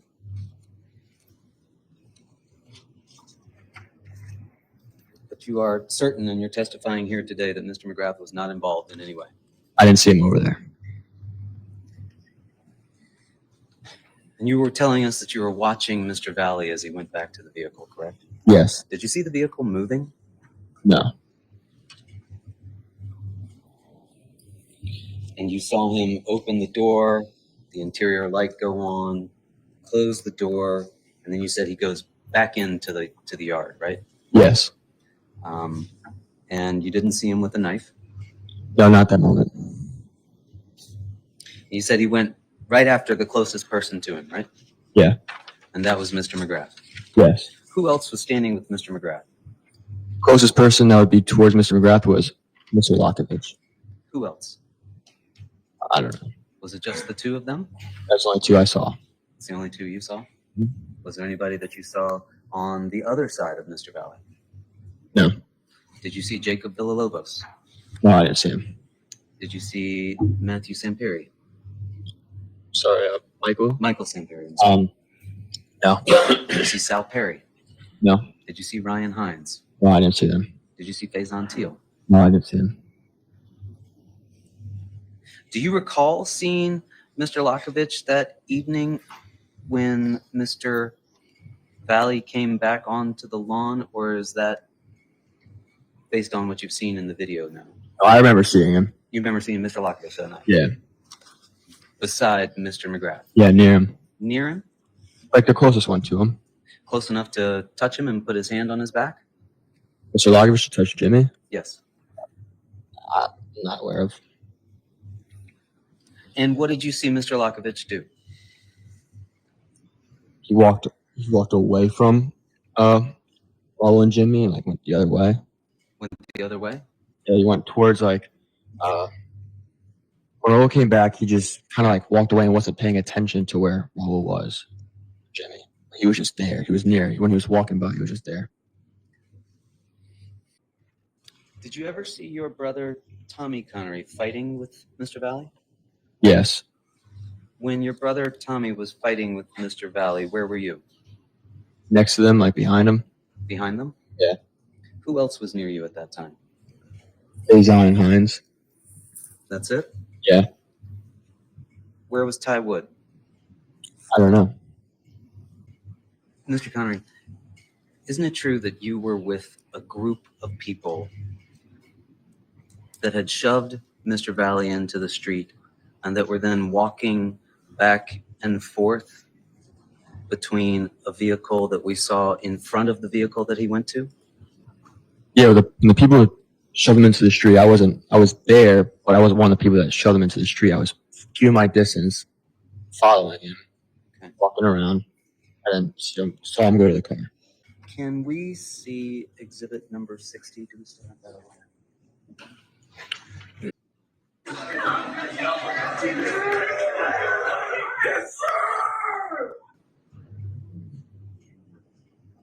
Stop this. You see the camera has now turned towards the street. Yes.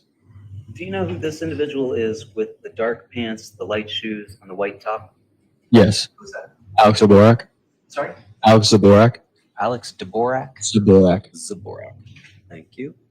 And who is he to you? Oh, he's my brother's friend. That's your brother's friend? Yeah. Same grade? That's my brother, yes. Okay. So he's one of the older kids that's here at the party. Yes. And would you play again?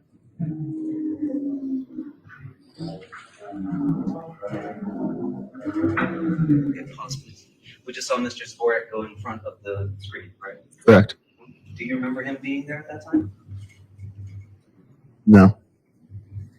So you don't know what he was doing at that time? No, I didn't know where he was. Do you play again, please?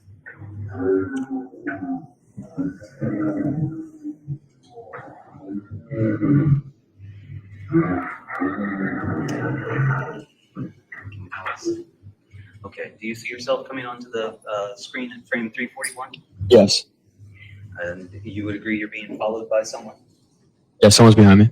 Who is that? Joey Romano. Joey Romano. Joey Romano? Yeah. And who's Joey Romano to you? Another one of my brother's friends. Yeah. Again, one of the older kids? Mhm. And where was he coming from? They're the same place I was coming from. Do you remember seeing him there that evening? I bet the whole night. Was it At this time period? Oh, no. So you weren't with him. Oh yeah, I wasn't walking with him. He was just behind me. And can we play again, please? And can we pause it? And do you see a third person who's just come on shirtless with a pair of what appear to be blue camouflage shorts? Yes. And you know that person? Yes, Matthew Lockovich. That's Matthew Lockovich. And where was he coming from? Looks like the same area that we were all coming from. Same area that you were all coming from. Mhm. Together. It could be. And do you see in between Mr. Romano and Mr. Lockovich another figure with a light top on back there? Yes. Do you know who that is? Yes. Who's that? It's Jimmy. This figure here in the middle, sir? That's Jimmy?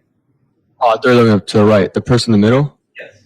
I can't identify as that. It's not clear enough. You mentioned, though, Jimmy, right? Yeah, you see him on the right. And he's to the right of the frame here? Yes. But you don't remember seeing Jimmy over there in that area? No, I do not. But that's Jimmy there now. Yes. Walking back behind you, Mr. Romano, and Mr. Lockovich. So it looks like, yeah. And you're all coming, you would agree, from that area where we just saw Mr. Valle get shoved out into the street? It could be all come from there, but I don't remember seeing Jimmy with any engagement over there.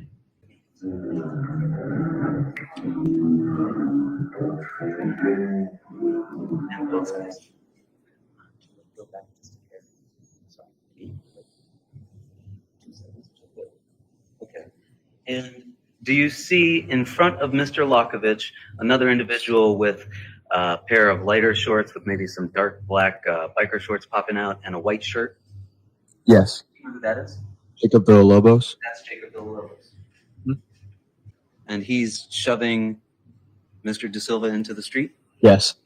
And he's now over in that same area where all of you have just come from?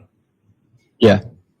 And you still see a couple of other figures behind him, but you can't identify them. Is that fair to say? Yeah, I can't identify them. And can we play again, please?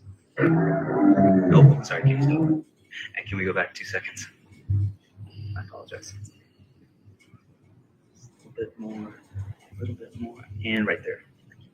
Do you see, sir, a figure just in front of what you've identified as Jimmy McGrath? Yes. Looks like light shorts, light shoes, and a shirt with some sort of graphic on the front. Yes. Do you know who that is? No, I do not. That's not your brother, Tommy. No. You just have no idea who that person is. Yeah, no.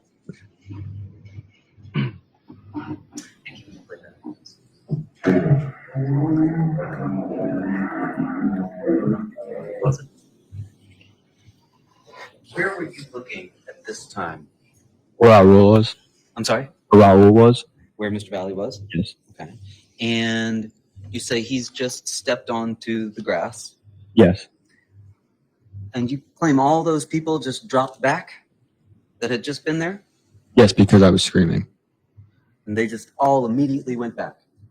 They didn't run back, but they were cautious and started stepping back. Even the folks that were on the other side? Yeah. All of them? Yeah. But your focus was on Mr. Valle, but you could see what all these other people I were see doing? out of my view that people are going away, and now I can only see Mr. Valle. Where was Mr. Lockovich at that point? Kind of next towards Jimmy. And where was Mr. Zaborak at that point? I'm not aware of. Where was Mr. Romano at that point? Not aware of. Where was Mr. Villalobos at that point? I'm not aware of that. But you're certain that you saw all these people back up? Yeah. Sir, didn't you see these people start to form the same wall they had formed before? What do you mean by a wall? Well, you've described before that 4 people were forming a wall and blocking your view at various points. Yes. These people didn't just disappear, did they? No, but they walked backwards, and they walked back, and I was able to see where Mr. Valle was. So they all just stepped back and gave you a prime view of Mr. Valle and Mr. McGrath. Yes. And Mr. Lockovich, where was he at that point? Stepping back as one of them, but just closer. Would you press the button, please? And can you pause it, please? Did you just see a hand on Mr. McGrath's back there, down near his waist? His right hand.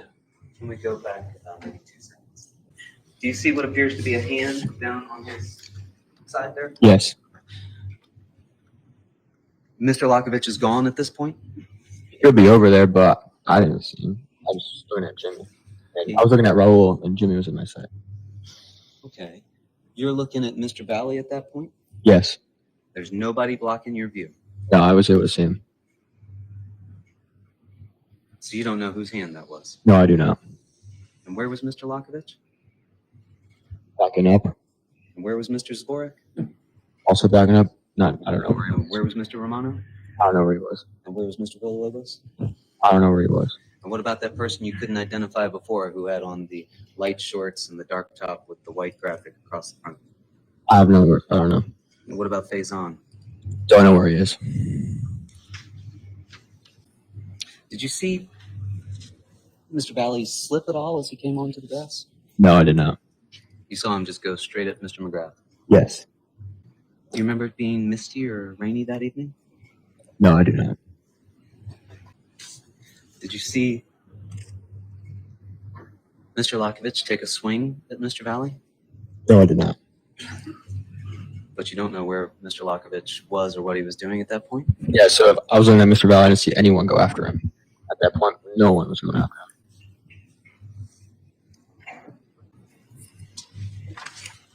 And then you told us that you saw Mr. Valle run to the car, correct? Yeah. And nobody followed him. No one. Did you see Mr. DaSilva at that point? No, I did not. You see him here in the road, Yes. and you say you could see Mr. McGrath, Yes. but you don't recall seeing Mr. DaSilva there in the road? No, I wasn't looking there. And you don't recall seeing Mr. DaSilva at any point thereafter? No, wasn't looking over there. You agree, and you told us that it was chaotic during the fight. Yes. And you told us that there are things that you told the cops that evening that were wrong about what you had seen, correct? Yes. And today you've come in and you've tried to tell us to the best of your ability what you recall. Yes. And you think you've seen this video how many times? I'm 10. Around 10 times. And your testimony is that Mr. McGrath was just a bystander watching this go on. Yes.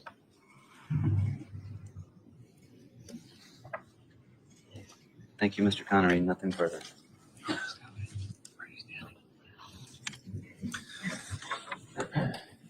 Charlie, council asked you a little bit about where you were standing when you first came out of the house. You were back by the top of the Bilko doors, and you were making your way towards the area where the red tree is in States 52. Yes. And that's where you saw the defendant and Mr. DaSilva arguing back and forth with Tyler Rich, Ty Wood, Ryan Hines, Faison. Yes. And did you just stand there the whole time, or were you actually like kind of walking up like this? I was walking up slowly. And when you were walking up, were you able to see their faces? Because when people stand side by side, you can see in between people's heads. Yes. And is that how you in fact saw the defendant and DaSilva talking to Tyler Rich and the rest of your friends? Yes. And you testified on cross that you couldn't see their hands because were their hands above their head? No, they weren't. Were they by their side? Yeah. So if somebody had a weapon or something out at that point, you wouldn't be able to see it, right? No. But in fact, you didn't see the defendant with a weapon at that point, right? No, I did not. And at some point, you got did you get closer to where they were talking? Not that close, but I was getting closer. Now, how close would you say you got before you saw the punch and the fight started? A little far from me to you. Around. Like here? So about, say, 10 feet? Yeah. Fight happens, the punch happens, and then what do? Do you get a little closer to see what's going on? I saw my brother go over there, and then I followed him. Okay. And I just watched. You just watch. And then at some point, the interaction between Hines, your brother, and Faison stops, Yes. and he gets up, the defendant gets up, Yes. and what does he do? He walks towards the road, and kids come out and they push him to the road. So you go over there to see what's going on? Yes. At some point in time, defendant, where does he go after he's pushed out into the road? It's the car. And you walk away. With my eye on him, I walked away So toward. as you're walking away, you kind of turn and look, and you're keeping your eye on him. Yes. Over your left shoulder.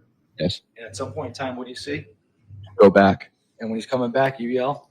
He has a knife. He has a knife. And at that point, where's Jimmy in relation to where you are? And like in front of me. So he's like, I'm standing over here. The lectern's there. Is Jimmy like from either the lectern? Yeah. Okay. And counsel asked if you saw Matt Lockovich in the area. Do you remember seeing him in the area, or? I remember seeing him near there, but as I started screaming that, he starts backing up. But he was the closest person I saw that I could identify to Jimmy. And he indicates that there's this wall of people. Are people starting to surround the defendant when he comes back in? No. What are people doing when the defendant comes back in with the knife? Taking a step back. So they're backing up. Mhm. And at some point when they're backing up, what does the defendant do when they're backing up? Goes after the closest person to him, which is Jimmy. Did you see anybody go after the defendant right before Jimmy was stabbed? No. No further questions. You told us that after the initial fight between Mr. Hines, your brother, Mr. Teal, Mr. Valle, those are the only three that you can remember being there with Mr. Valle, that at some point he goes to escape. Yes. He got people let him go. People let him go. Let him go. He gets up and he walks away. And then a couple people came over and they didn't try to show him getting back down on the ground. They went over and just pushed him out away into the road to get him off the property and out of here. Well, you just told us he was already heading out to the road. Yes, he was. And so people just came over to gently take him by the elbow and walk him out to the street? No, they pushed him, but when they pushed him, they weren't pushing him for him to fall on the ground. They pushed him to get him out of there, like for him to leave. Fair to say, sir, you don't know what was in those people's minds when they were pushing him, Yeah, no, I don't. but you're describing it as being something less than aggressive, Yes. guiding him out to the street. Yes, to get him out of the fight, to get him out. And you've been asked a number of questions about your perception of what was going on in that video, correct? Yes. Do you remember seeing Tanner Chernowski film that video? No, I did not. You didn't see Tanner Chernowski at all? No. Objection. This is outside the scope. I'll sustain that. As you saw yourself walking back there on that video, you don't recall anybody being right in front of you with that camera? No, because I wasn't looking over there. I don't remember Tanner taking a video. Nothing further. Nothing further on.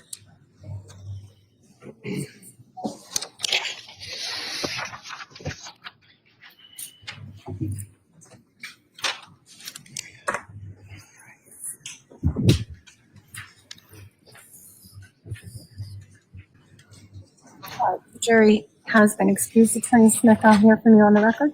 Yes, Your Honor. At this point, the defense would make a motion for judgment of acquittal under Practice Book 42-40 and 42-41. It is the state's burden to prove its case beyond a reasonable doubt as to every element of the crimes charged. I'll focus my arguments on the crime of murder that has been charged against my client, but I would direct it to all of the charges generally. These are all specific intent crimes that have been charged by the state, meaning that the state has to prove beyond a reasonable doubt that my client had the specific intent to kill James McGrath. And I would argue that the evidence that's been put forward so far is insufficient to show that specific intent on the part of Mr. Valle.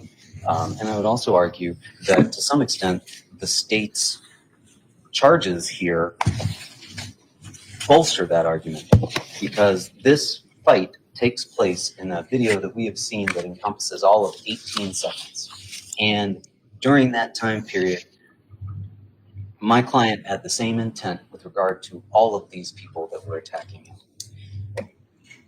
And if it's only assault as to some of those, as far as the intent that was used, then I would argue that, number one, that's the same intent that he had as regards all of these people that were injured that evening. The evidence as far as the specific intent is muddled at best, but certainly does not rise to the level of proof beyond a reasonable doubt. We have heard from witnesses, many of whom were inconsistent within their own testimony, but certainly inconsistent in the aggregate as we look at what they claim to be able to see.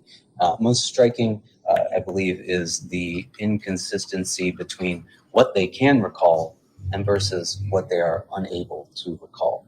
And I understand that that is an argument that goes perhaps towards the weight of that evidence, but I think that it goes so strongly towards the weight of that evidence that it simply cannot be deemed as rising to the level of proof beyond a reasonable doubt that my client had the specific intent necessary to prove the murder charges, nor to prove any of the assault charges that have also been levied against him. And for those reasons, I would move this court to grant a judgment of acquittal pursuant to the practice book sections I've already cited. Thank you, Attorney Smith. Does the state wish to weigh in? Yes, Your Honor. The state would oppose the motion for judgment of acquittal at this time. We believe that the jury and the evidence could allow a reasonable jury to find that the defendant brought a knife to a home that he had no right to be at, that he started a fight, and during that fight, he had the specific intent to injure the first three individuals that he stabbed, stabbing Ryan Hines 3 times in the chest, side, and lower area, stabbing Faison Teal once in his upper elbow, and stabbing Tommy Connery 4 times in his legs by going after him with the intent to injure him. He then runs back, gets back to the car, and then comes back into the fight. Heard evidence that people were leaving him alone, no one was going after him. He turns around and specifically goes after Jimmy McGrath and stabs him in the chest. I think that a reasonable jury can infer what his intent was based on the manner in which these wounds are inflicted. They weren't slash marks, these were purposeful stabbings. They can infer his intent based on the number of injuries that were sustained by the 4 individuals who were harmed. Here were 9 stab wounds. They can infer from his conduct by returning to the area with a knife that his intent was to not only, 1, cause serious physical injury to those individuals, but by coming back and stabbing Mr. McGrath where he stabbed Mr. McGrath in the chest, that his intent was to kill Mr. McGrath. So I would oppose the defense's motion at this time. We believe that viewing the evidence in the light most favorable to the state at this point, that we've sustained the right for the evidence to go to the jury and for the jury to decide this case. At this point in time, the court is going to take the motion and the opposition to the motion under consideration. I think it's a good time to go into our 15-minute recess, and I'll come back on the record with a decision after we finish up the recess. So court is going to stand in recess. We'll be back on the record at 3:15. Thank you. All right, so the court's prepared to render its decision on the record on the motion for judgment of acquittal in this case. The motion was sought as to all 4 counts with emphasis on murder. So I'm going to start by saying that in ruling on a motion for judgment of acquittal, the trial judge must determine whether a reasonable, rational trier of fact could find the crime proven beyond a reasonable doubt. A determination of whether the evidence could reasonably support a finding of guilty beyond a reasonable doubt does not require a court to ask itself whether it believes that the evidence at trial established guilt beyond a reasonable doubt. Instead, the relevant question is whether, after viewing the evidence in a light most favorable to the prosecution, any rational trier of fact could find the essential elements of a crime beyond a reasonable doubt.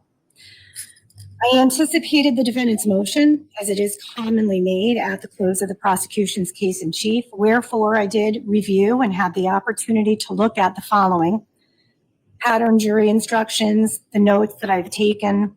I've reviewed the statutes that apply in this case, and after careful consideration of the evidence presented at trial and the logical and reasonable inferences that can be drawn from the facts presented, and that evidence, I find that the jury reasonably could conclude that all elements of the crimes charged in the information, which include murder at count 1, assault in the first degree at count 2, assault in the first degree at count 3, and assault in the second degree at count 4, have been proved. Therefore, that's moving us now to the defendant's presentation of the evidence. So this time, Attorney Smith, before bringing the jury back in, I'd like to inquire what is Mr. Valle's decision with regards to testifying in this matter. Yes, thank you, Your Honor. I have spoken with Mr. Valle, and it is his intention to testify here, Your Honor, and I would ask that he be canvassed as to that decision.